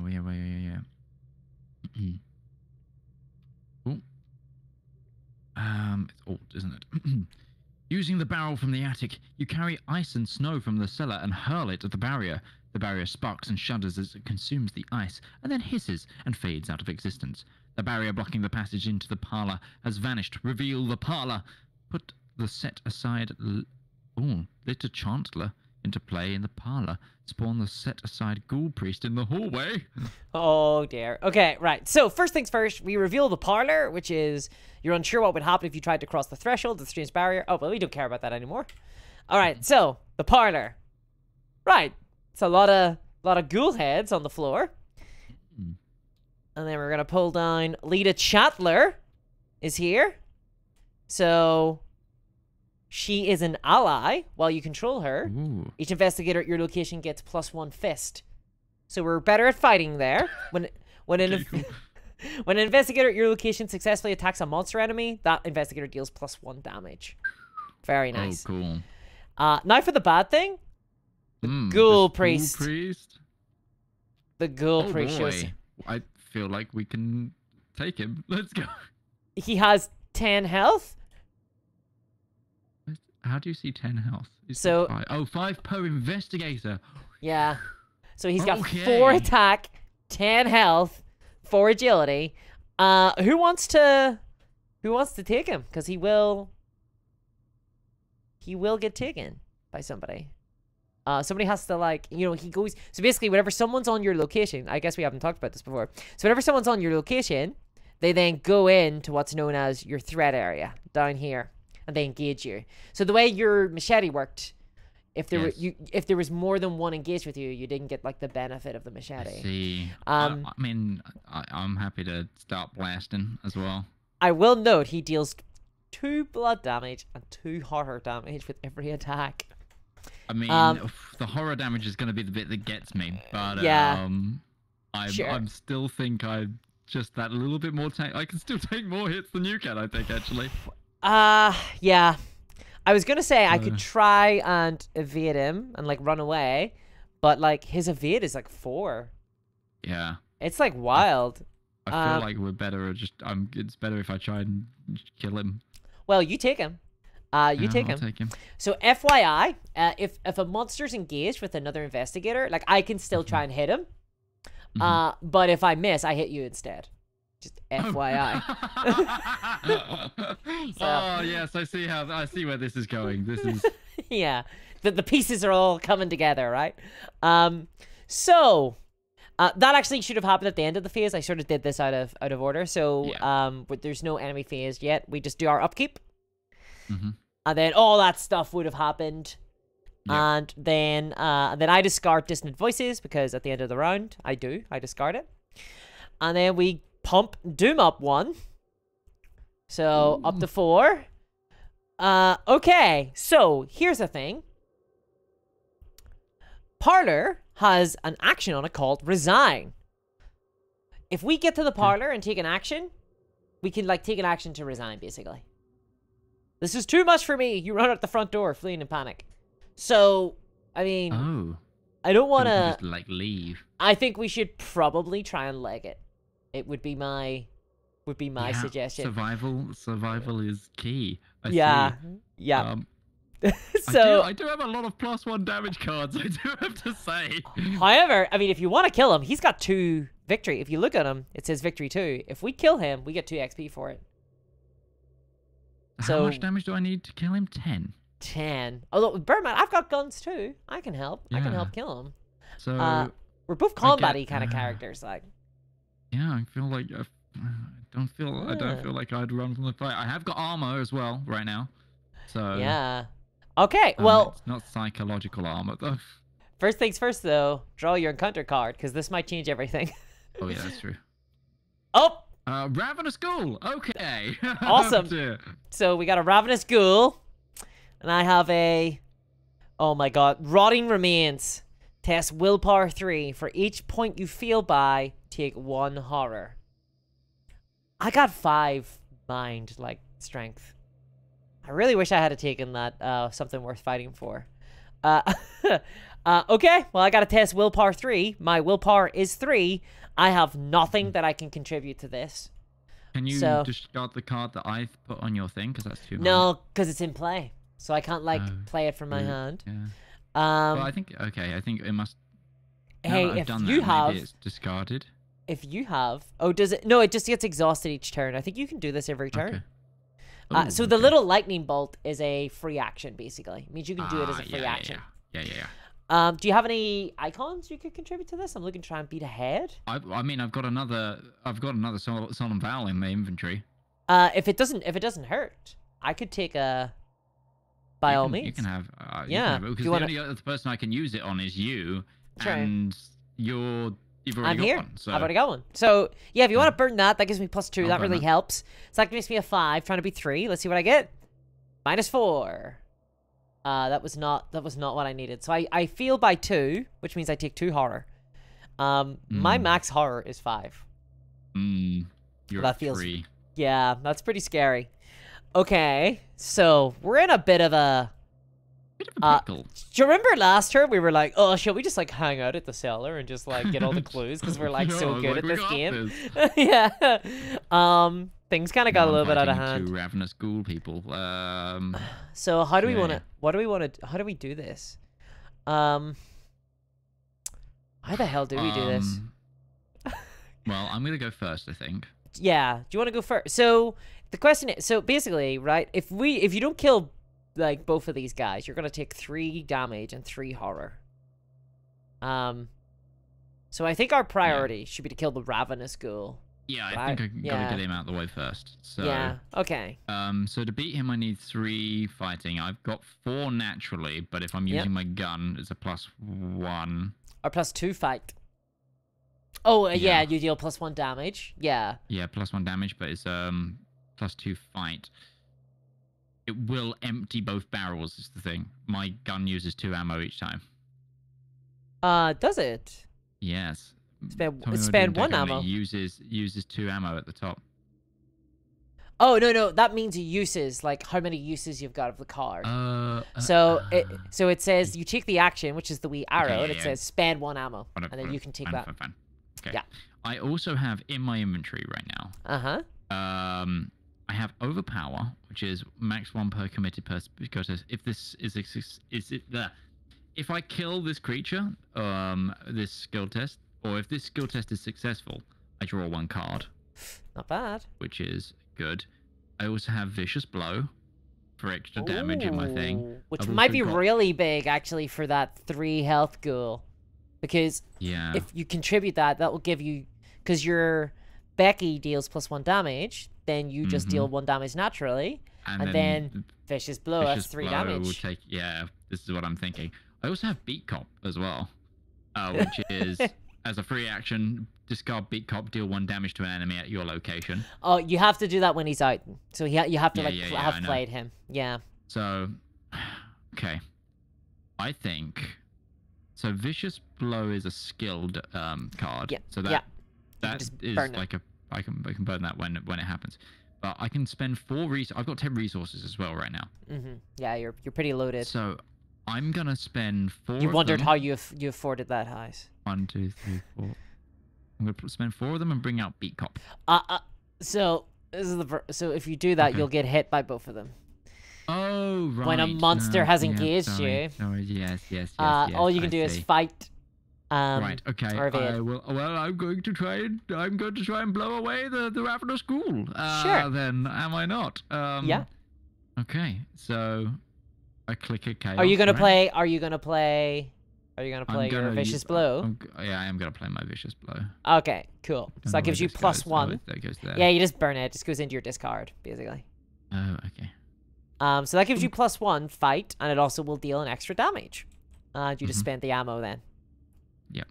So you just delete. Like, there's a little trash bin over here if you want to drop it over there. Little trash bin for a little trash man. There we go. And then I click a chaos to see if I succeed, right? Oh, no. -1. Oh, no, that's fine. I think that's fine. Because you've got 4 fist, +2 from Becky, +1 from Vicious Blow. You're trying to be 3. Yeah, you got that. You got that, like, easy. Yeah. And that's 3 damage. You blow them away. Gone. Yeah, you blow them away with your shotgun. Yeah. Okay. 1 down.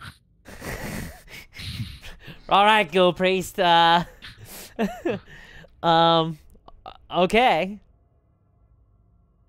This guy's gonna be tough. I'll be honest. This guy's gonna be tough. Yeah. If you want to try and run for it. Hard, though. No, but his evade is a -2 automatically for me. Like. Yeah. I by the way, gonna believe in the heart of the cards. By the way, okay, so the Ghoul Priest has Hunter, which means that during his turn, if he's not exhausted, like during the monster phase, he will move after us. Like he'll move from one, he'll hunt us down. Which is why I'm guessing What's-Her-Face is in there to help us kill him. Yeah. If we need to. So. And then he has Retaliate, which means if you fail in an attack, he'll hit you. Cool. Just to let you know how like scary this dude is. He's very, very scary. The Ghoul Priest. Gibbering and snarling. I tell you what. Do you want to, like, how? I mean, I guess with overpower you might be able to hit him, right? Because that gives you like +2. The plus, and I'll get an extra card from using overpower. Yeah. I think I can survive at least 1 turn of hits before we have to like panic escape. So I think I'm gonna try and take another. I'm gonna try and attack him. So I can't. By the way, on my turn, I can't take an action to engage him. Like I can get him out of your hair. I might be able to evade him, but it's gonna be. It'll be a very Like it'll rely on the cards for sure. Okay. Well, let's see what damage I can do. Yeah, here. sure. Let's see. Okay, let's go for it. Let's see what you do. So, so yeah, overpower. Yeah. As the thing. I'm just gonna bring it out here so we Sure. can both read it. That gives you +2. +2. I'm a 4, and I'll be using another shot of Becky. Nice. So let's get rid of my ammo. Ish.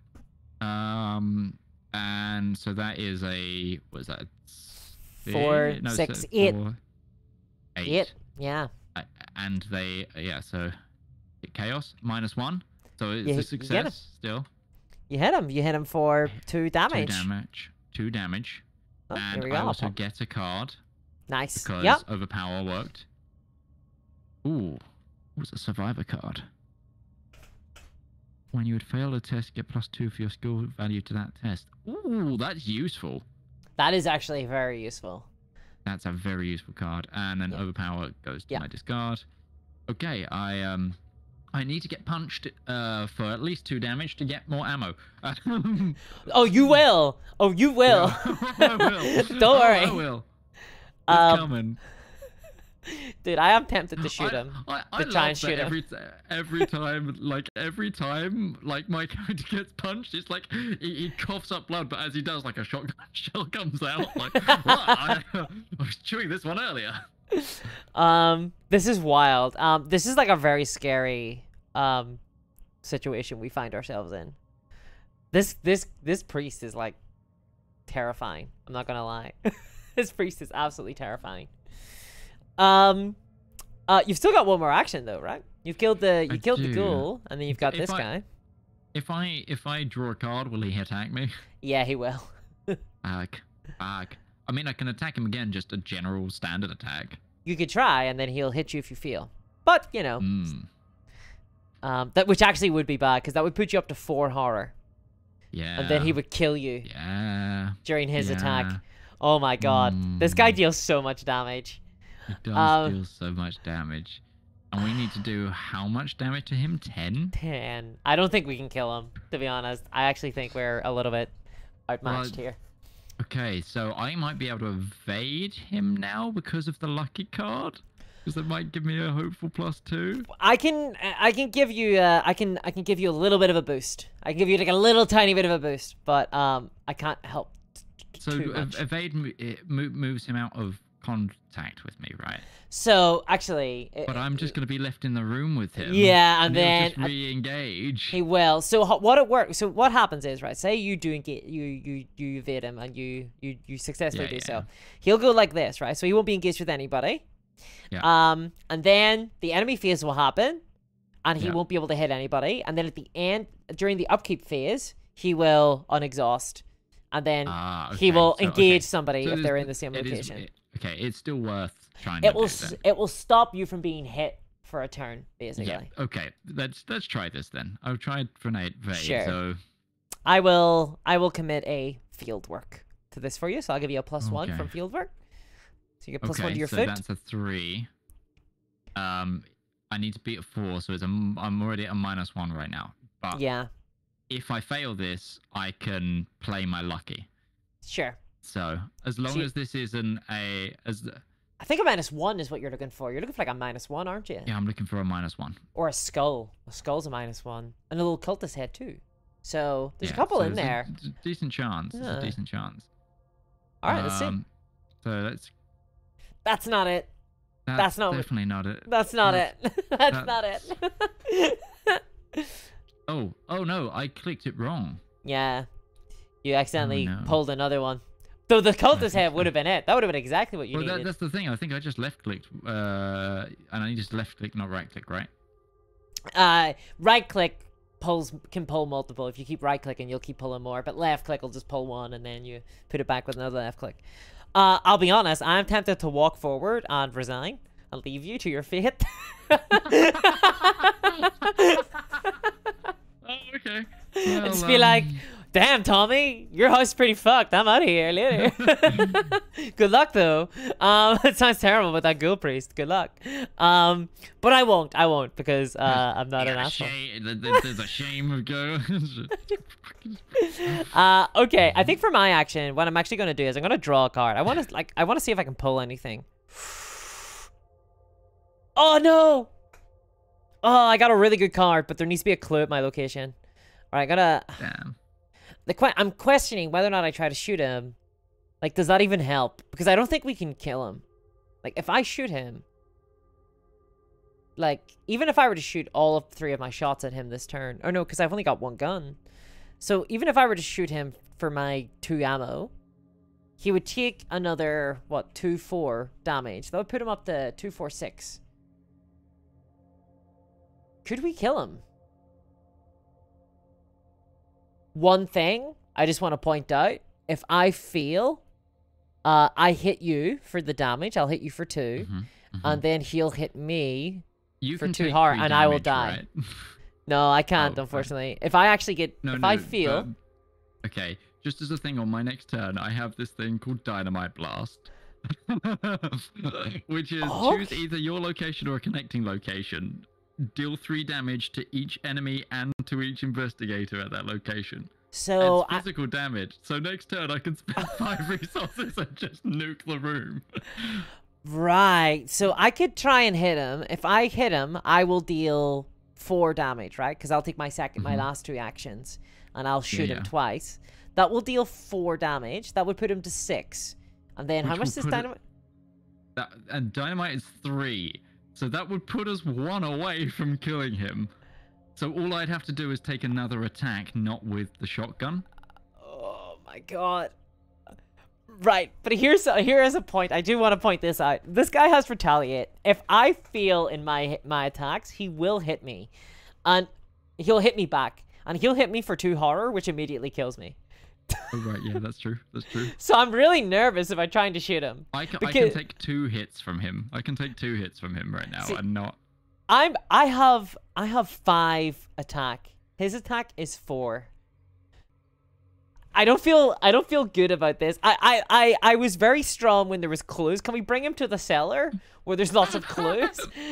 I feel much better there. Well, can we bring him next to the ally? Can the ally, or can the ally come into this room? Can we call them in? No, I don't think so. So she's just there. Oh, we haven't even looked at the act actually. We didn't look at the act. I think we just drew the ghoul priest and went, "Oh my dear God." So what have you done? A woman with a torch stands in her parlor, a glimmer of hatred in her eyes. What have you done to my barrier? She screams, furious. Before you can answer, a ghastly wail sounds behind you, and a creature wearing robes and a deerskull mask tears through the wall, advancing towards you. So if the ghoul priest is defeated, we can advance. So that is kind of our goal. On the other hand, though, I don't think we can defeat him, and we should run away. Cowardice. I'm gonna keep drawing cards, I think. I'm gonna try and draw an out, basically. It's something I can contribute to you to help you, or like, even if I get something that would help me evade, I can engage him and then evade next turn, basically. Okay. Draw a card. That's not what I needed. I'm gonna draw another card. Oh God. Oh no. This is not what I wanted. I drew my weakness. You drew your weakness of self-centered. I can't commit cards to other investigators' skill tests.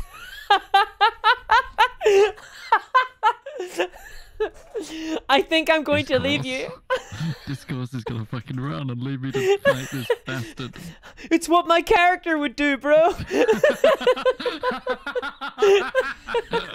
Oh dear. I can see who's leveling up and who's re-rolling their character. And I have to do what the cards tell me to do.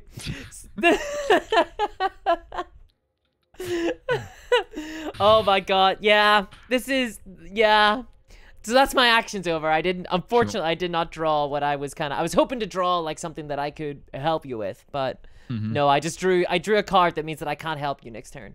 Or ever, unless I take 2 actions to discard it, is how it works. It's a lot of actions. Instead, I could take 2 actions to leave, which would probably be better. Okay, so Unfortunately, that's my turn, Alpha. Enemy phase, the Ghoul Priest takes his turn.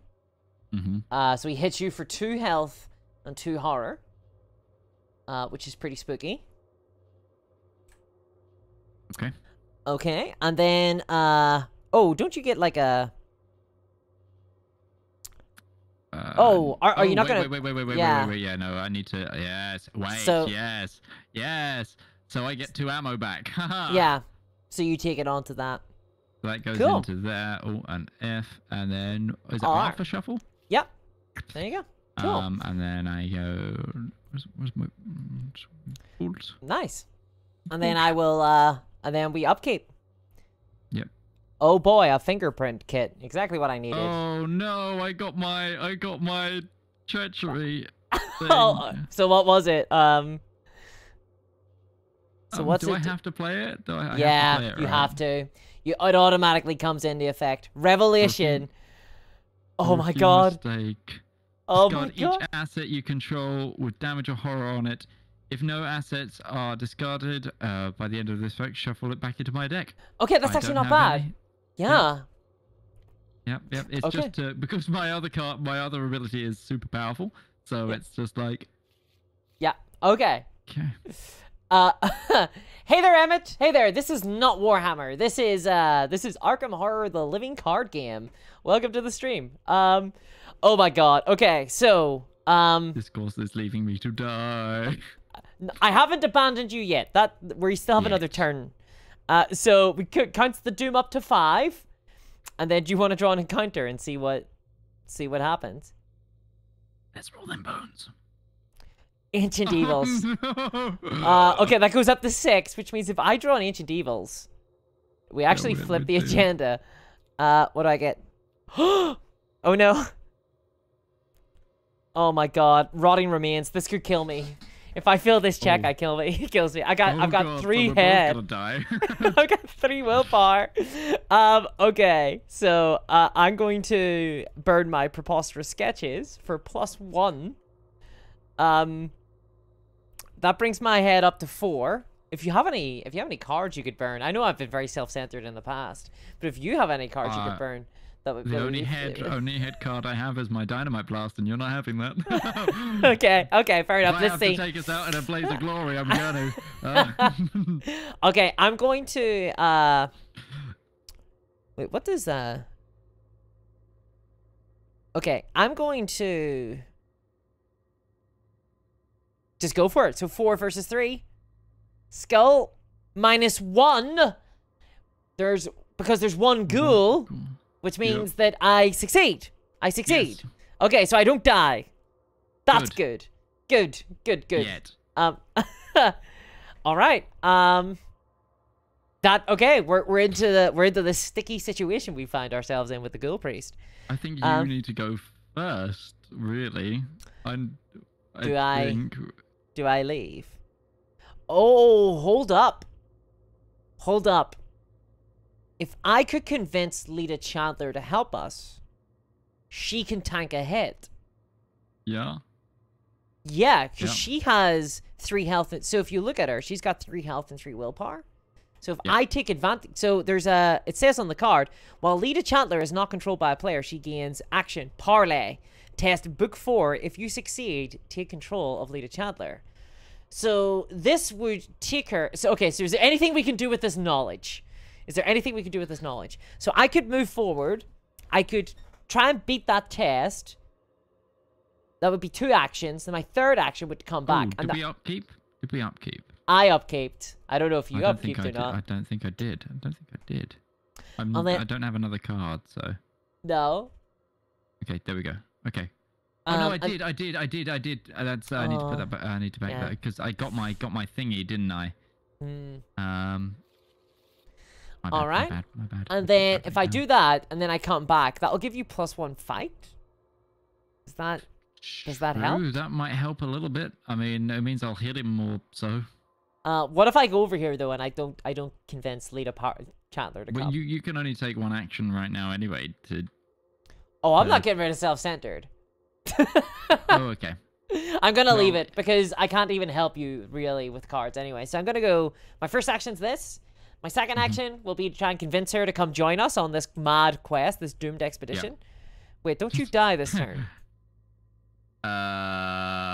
If he hits me at the end of this turn, I die. Can we kill him? I can certainly try. Okay. Okay. I can do. Do you want 4? I can do 7 damage. He has 2. You can deal 7 damage. If everything goes our way, I can deal 7 damage. All right, I'm gonna try and shoot him. I'm gonna try and shoot him with my gun. Okay, so action number 1. Let's do this. I have 5. He has 4. Anything? Okay. Plus sign. 0. Plus 0. That's good though. That means that I hit him. I hit him for 2 damage. Okay, so he gets hit for 2 damage. Oh wow, so he's on amazing. 4. Okay, you can deal 7 damage. You say? I think so. I mean, if I take 2 shots with my shotgun and then drop some dynamite at his feet. The question is, do I take another shot at him, or do I just leave you to kill him? Because if he hits me, I die.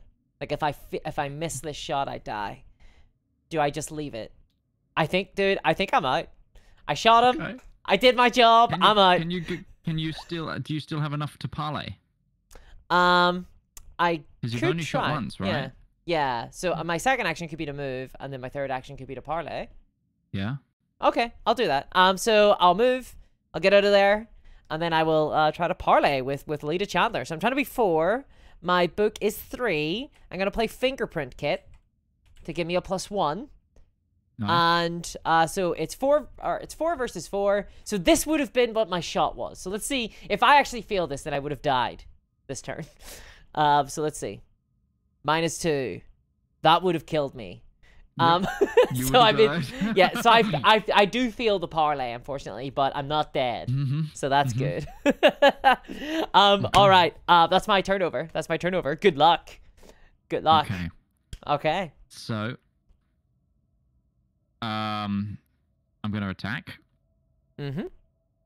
So, it's a 4 plus. So I've got a 6.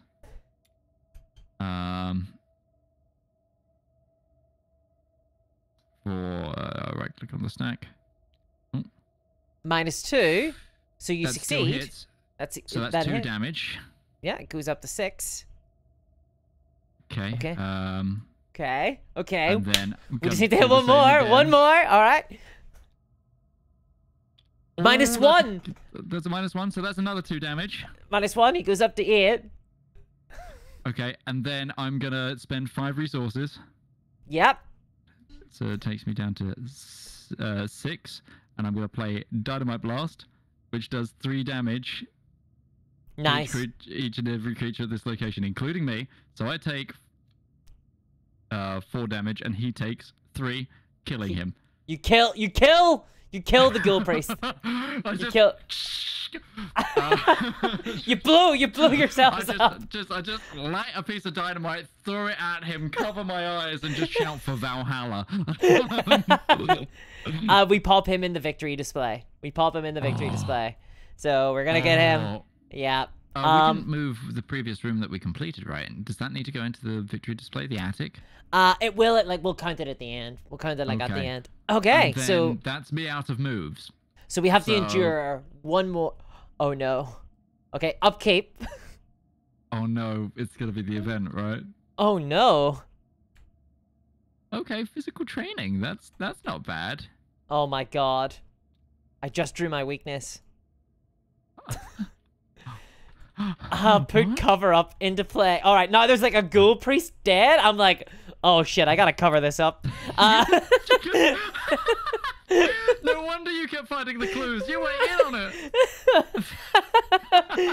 Oh god. It's the total flip to the buddy cop story when Oh, the man. old mentor is actually in on the mob. And I now was he's gonna try corrupt. and redeem himself. You were corrupt all along. I was corrupt all along. So you're the loose cannon, like dynamite, and now I've got to like clean this up. Okay, so this is put cover up into play in your threat area with 3 clues. When you discover 1 or more clues at your location, discard that many clues from cover up instead. If the game ends, if there are any clues, I suffer 1 mental trauma, which is really bad. So I think I have to stand here. I have to like spend another turn here trying to investigate to get rid of these clues, basically.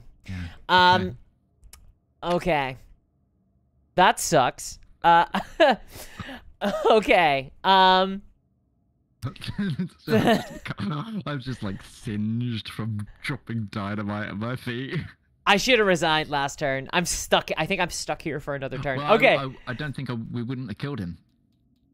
So. Yeah. No, if I had have moved instead of trying to parlay with Lita Chatler, if I had just resigned instead. But there we are. So, unfortunately though, the doom ticks up for Rise of the Ghouls. If you want to read what it says on the other side.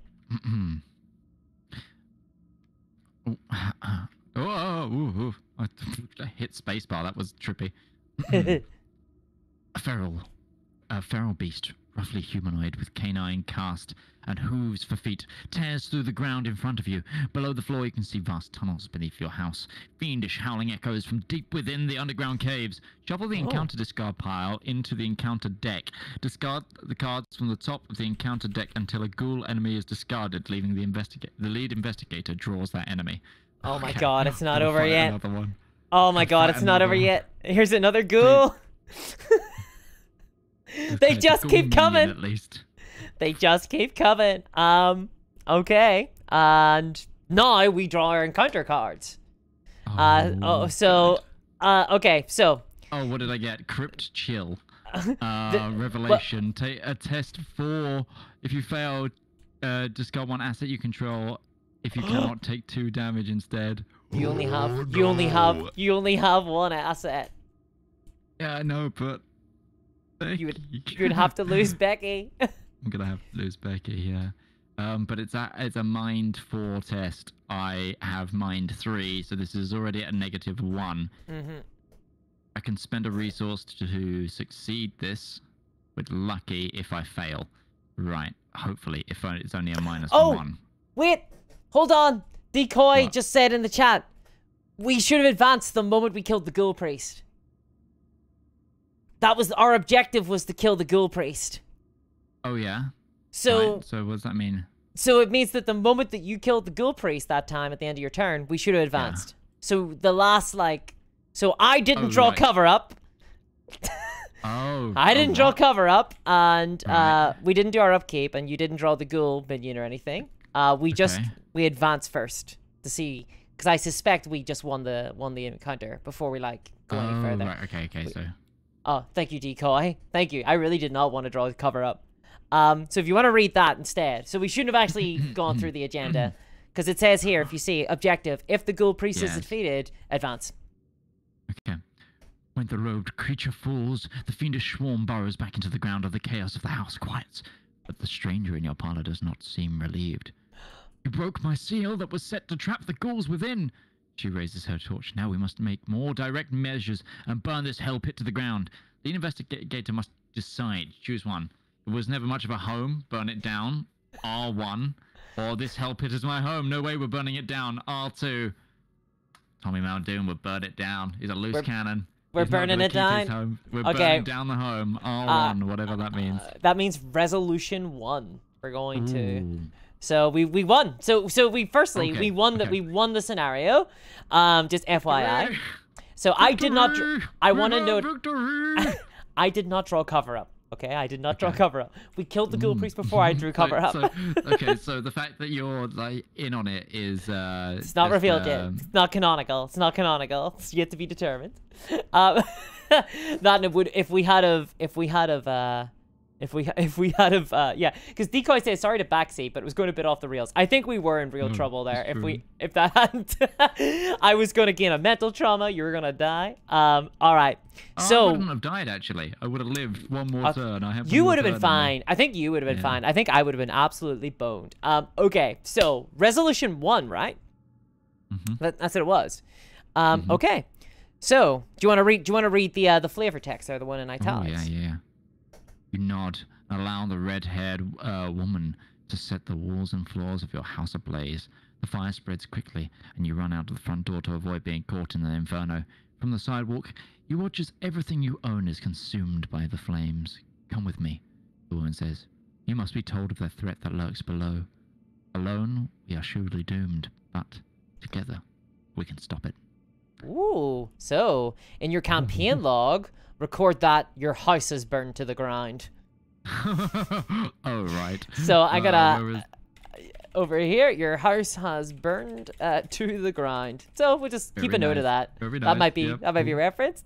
And then the lead investigator earns the lead chatler card and may include it in his or her deck. This card does not count towards that.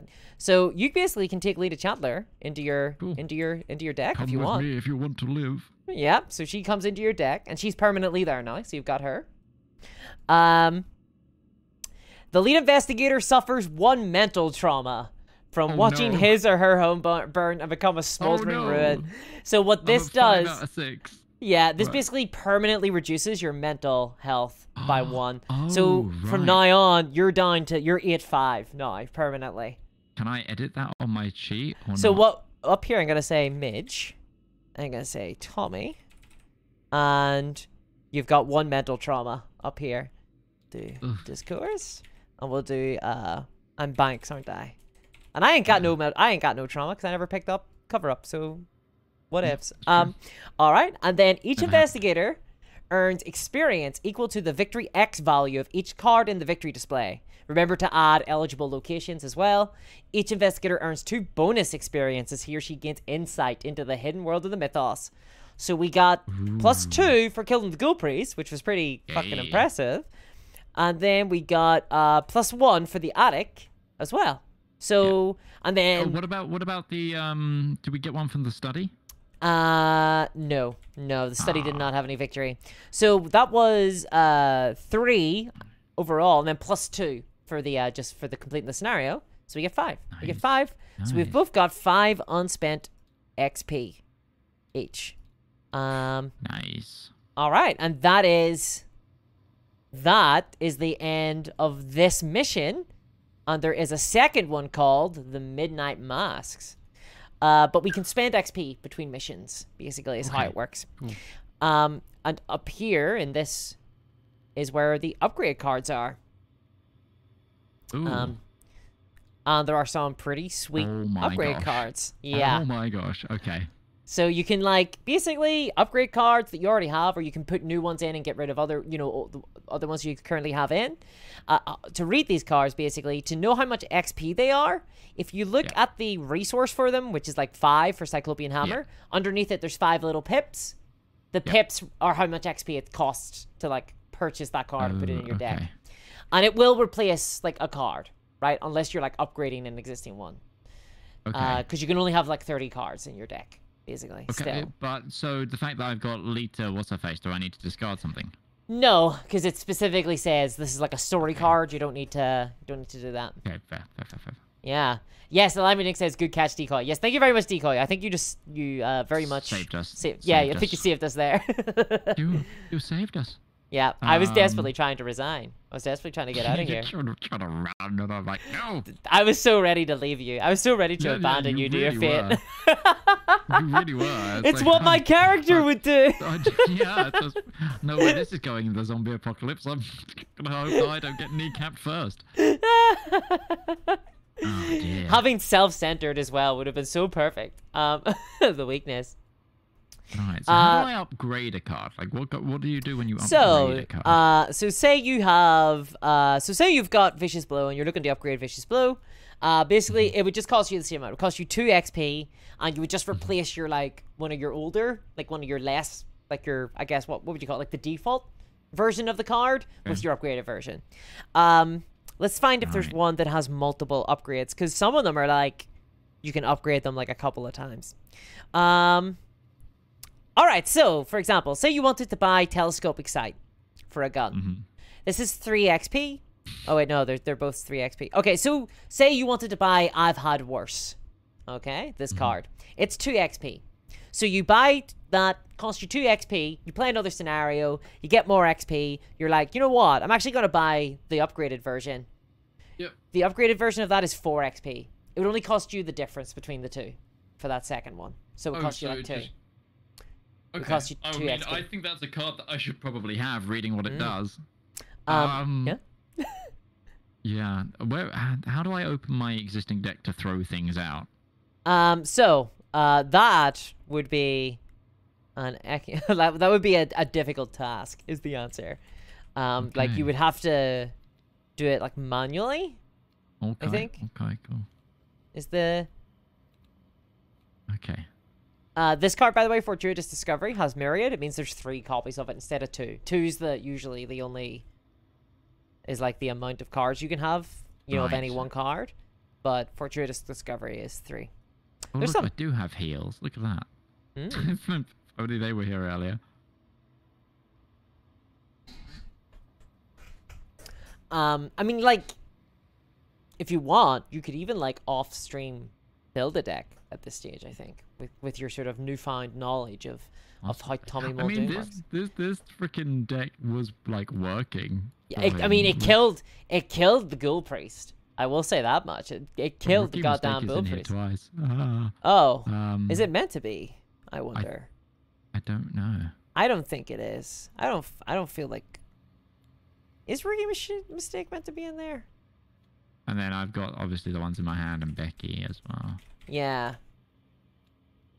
I just typed in Rookie Mistake into Google. It did not give me what I wanted. Yeah. Which I probably should have expected, to be honest. I mean, Lucky's good. Physical training.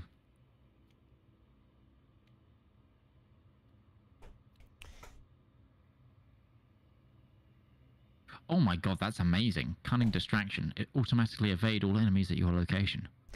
Yeah, especially because your foot is really bad. So it's really hard for you to... Do you know what? I'm going to get rid of my flashlight. Yeah. Which gives me +1 to investigate. Because, like, you're not really investigating much, right? So where do I get rid of this card? You just delete it. Get rid of it. Just, pick it up, press delete. And then I think I want to get that, that freaking I've Had Worse. Okay. Which one do you want to spend? Because you've got 5 XP, so do you want to spend 2 XP or 4? Spend 4. Let's go big whammy. Ooh, big whammy okay. card. So I'll just clone a version of it for you. Yeah, just like have a big, sure. You know. Okay, let's get rid of all this damage I've accrued, please. So one thing I will say about I've Had Worse is it only happens when you are dealt damage, so it doesn't like get rid of it if you've accrued it. So maybe it isn't as. It's a defense. It's a defense card. It's like it's a counter spell. Okay. Exactly. No, I still feel like that would be useful. Like if we had that right now against the big boss thing that could have wiped us out, it would be like. Yeah, you could have tanked it. Yeah, you could have just like tanked it. And 5 damage is a lot. Like. Oh yeah. Oh yeah. It gives me resources for however much damage I take, which is super good for my character. So, yeah. So those are the Guardian cards, by the way. But if you look at the back where it says deck building options, he can get Survivor cards up to level 2. So Guardian can go up to level 5 XP cards. Neutral cards can go to 5, but Survivor can go to 2. So maybe let's have a look at the. So if you just want to recall those, yeah. Recall. Place on Survivor. Oh, loading. There we go. Oh, there we go. So up to level 2. Survivor's weird, by the way. Survivor cards are weird. So their level is the number in the top left, or the XP cost? Yeah, so the resources they cost in the game to play is the number, and then the pip is how many XP costs. So Aquina is 1 XP if you want to buy her. Right. Yeah. Okay, I see. Oh. A Quinn is actually kind of good for you. When an enemy attacks you, exhaust her, deal 1 horror to her, and then deal that damage. Deal that enemy's damage to another enemy. Oh, okay, so it's more than one enemy. So you need to like try and that might not be great. You need to really go for like I think it makes sense to also see if I can pick up more items, like assets. Yeah, I think I think Guardian has a few of those. There's also some in neutral as well, honestly. Some of the neutrals are yeah. Because I want to pick up like because the only assets I think I've got are let's see. Oh, Solemn Vow counts as an asset. Interesting. Oh yeah, you've got a Solemn Vow. Like first aid and like the what's it called? Like I've got ones that fit the talent slot. I've got quite a lot in my hands. I've only got 2 coats. I feel like if I can get some like other gear, like what are the other gear slots? Like talisman ones. Is it talisman slots? Yeah, like a necklace slot and things. Yeah. So yeah. Okay. What have we got? That's that.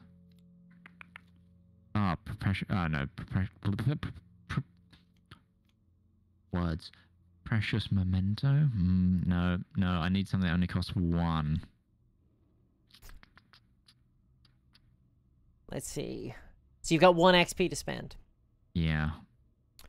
Bangalore and you're looking for... Oh, protective gear could be pretty good for you. It's 2 XP though. Oh yeah, because it's like when you draw a hazard treachery, which I think is like, let me see, they're like grasping hands and stuff. You know those ones where you've got to test stuff. I think they are. Oh yeah, like that crypt chill would have been a hazard. And you can like what does that do? It like it cancel that card's effect. Wow, that's really good. Yeah. That actually, I think that card is incredible for you, to be honest. It is. We'll do that next time. I kind of like the idea, though, that you've, like, blown yourself up and now you're running around in, like, a fireman's outfit. Just like, yeah, let's not let that one happen again. There's a story there, you know? There's a story there. There's a story in everything. Let's have a look if there's any necklaces in here that are cheap. Oh, you do have a necklace in your deck. You have a rabbit's foot. Mm-hmm.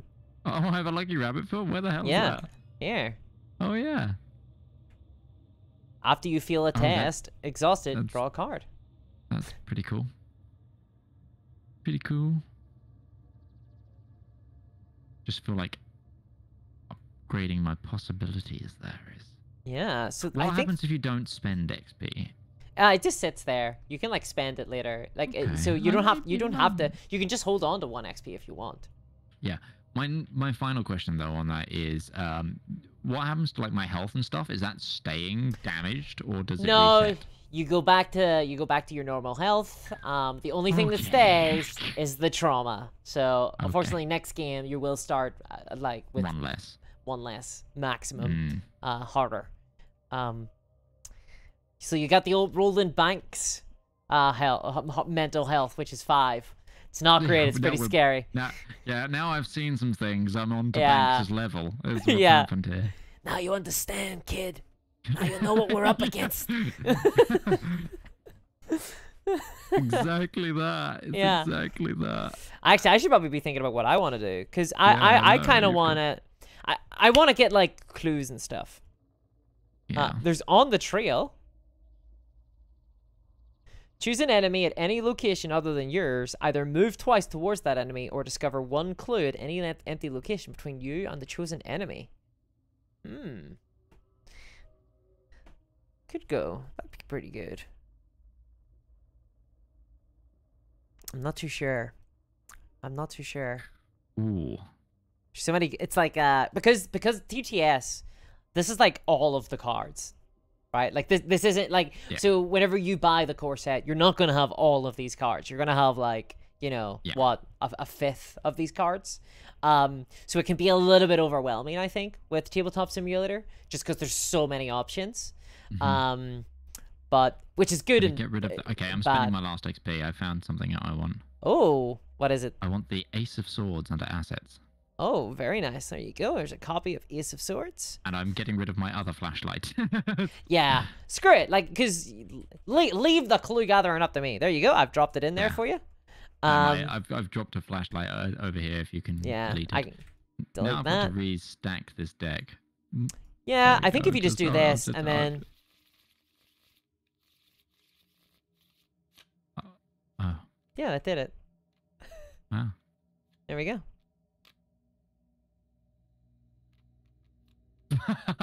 I failed.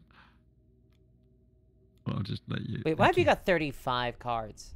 Oh, because you've got your signature weakness, your signature strength, your weakness, and Leader Chandler. Yeah, Leader Chandler in there. Which would be 34. Hmm. Right? Am I missing one? Am I missing something? I don't know. There's not another Becky. Is there 2 Beckys in there? There is. There is 2 Beckys. Oh, okay. So, just delete that. You only meant that one Becky. Because, yeah. So when you built the random deck for me, it was actually styled for my character, and then we added the character cards. Oh, yeah, cool, and then I added the character cards because I didn't realize. Cool. Well, there you go. There is the first scenario. Wow. Very nice. I think that was pretty. What time is it now? It's 9:30. So it's getting a little bit late. Yeah, it's getting a little bit late. Shall we call it there, Midge? Shall we call it there? Yeah. Because I think the next scenario is probably going to be a little bit longer. So. Okay. Yeah. Oh well, I'm happy to dive into the next scenario with you at some point. This was fun. So did you enjoy it? Did you enjoy your Arkham Horror LCG experience? Hell yeah! This is. I like competitive, not competitive, cooperative games. Yeah. I really like it when you get cooperative card games because normally everything has like a competitive element in some way, but like for some reason, there's always horror games. It's just like, yeah, no, you need to work together because this game is hard. Yeah. There's also that kind of almost Battlestar Galactica board game of sometimes your player friends might turn on you if they want their character to live. Sometimes there's a way out. Sometimes there's a way out, okay? And it's the smart option for the team. It's the smart option for the team. Yeah. And turned out the smart option this time was me dropping dynamite at my feet. For my next trick. Yes. I'm going to make this ghoul disappear. Yeah. Cool. Well, I had a ton of fun. To be honest, I'd be up for doing this. I don't know what your schedule looks like, Midge. I don't know whether we should talk about it off stream or not, but like next week. We can talk about it off stream, yeah, but sure. Next week might be good. Might be good. Okay, cool. So, well, obviously, I'll like update like my socials and stuff, like Discord, Twitter, stuff like that. But Midge, is there any social media? Is there anything you want to plug before we pop off?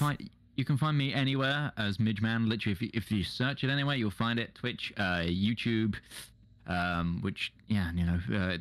Twitter, Instagram. I'm Midgeman Official, I think. But you can find me. But I also recommend you guys check out the Component Cast, which streams twice a week, both here on Twitch and then archive footage goes on YouTube. That currently features this course here, so you might have heard of it. But if you haven't, why haven't you?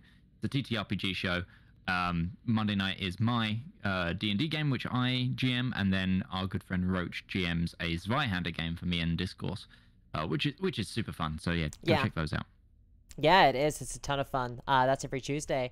So well, I had a lot of fun. Thanks a lot for joining me tonight. And what we'll do is we'll put another date in. I'll let everybody in the chat know at some stage whenever we figure it out. And we'll do the Midnight Masks, which I don't want to hype it up too much, but it is frequently cited as one of the best scenarios in the game. Is the second one. So it's the Midnight Masks. And we will pick up then from you having just burnt down your home. And now we're in the city of Arkham. Something up. Yeah. I like to think that the explosion it's the dynamite the fire. Yeah. And then it's what it's gonna. We just sell it to the authorities that it was the pilot light exploded and set the house ablaze, and I get my insurance money at the house. Oh yeah, no, I watched what happened. He did it on purpose. It wasn't. It's not covered by the insurance. I'll let them know. Don't worry. I'll make sure everything's all spick and span. The thing that's kind of what I love about this game. It's like the little light role playing elements that come out, the little situations that occur, and you're like, oh my god, you know. I love that we're playing this as a buddy cop Yeah. scenario as well. Just like... The case of the ghouls, you know, the case of the ghouls. Well, look, I had a ton of fun. Thanks a lot for joining me, and thanks to everybody for joining us today. Thanks to everyone who subscribed. Thanks to everybody who sent little bits, and thanks to everybody who watched. I'll catch y'all next time, and follow if you want to find out when the next one is. And I'll see y'all. Bye bye.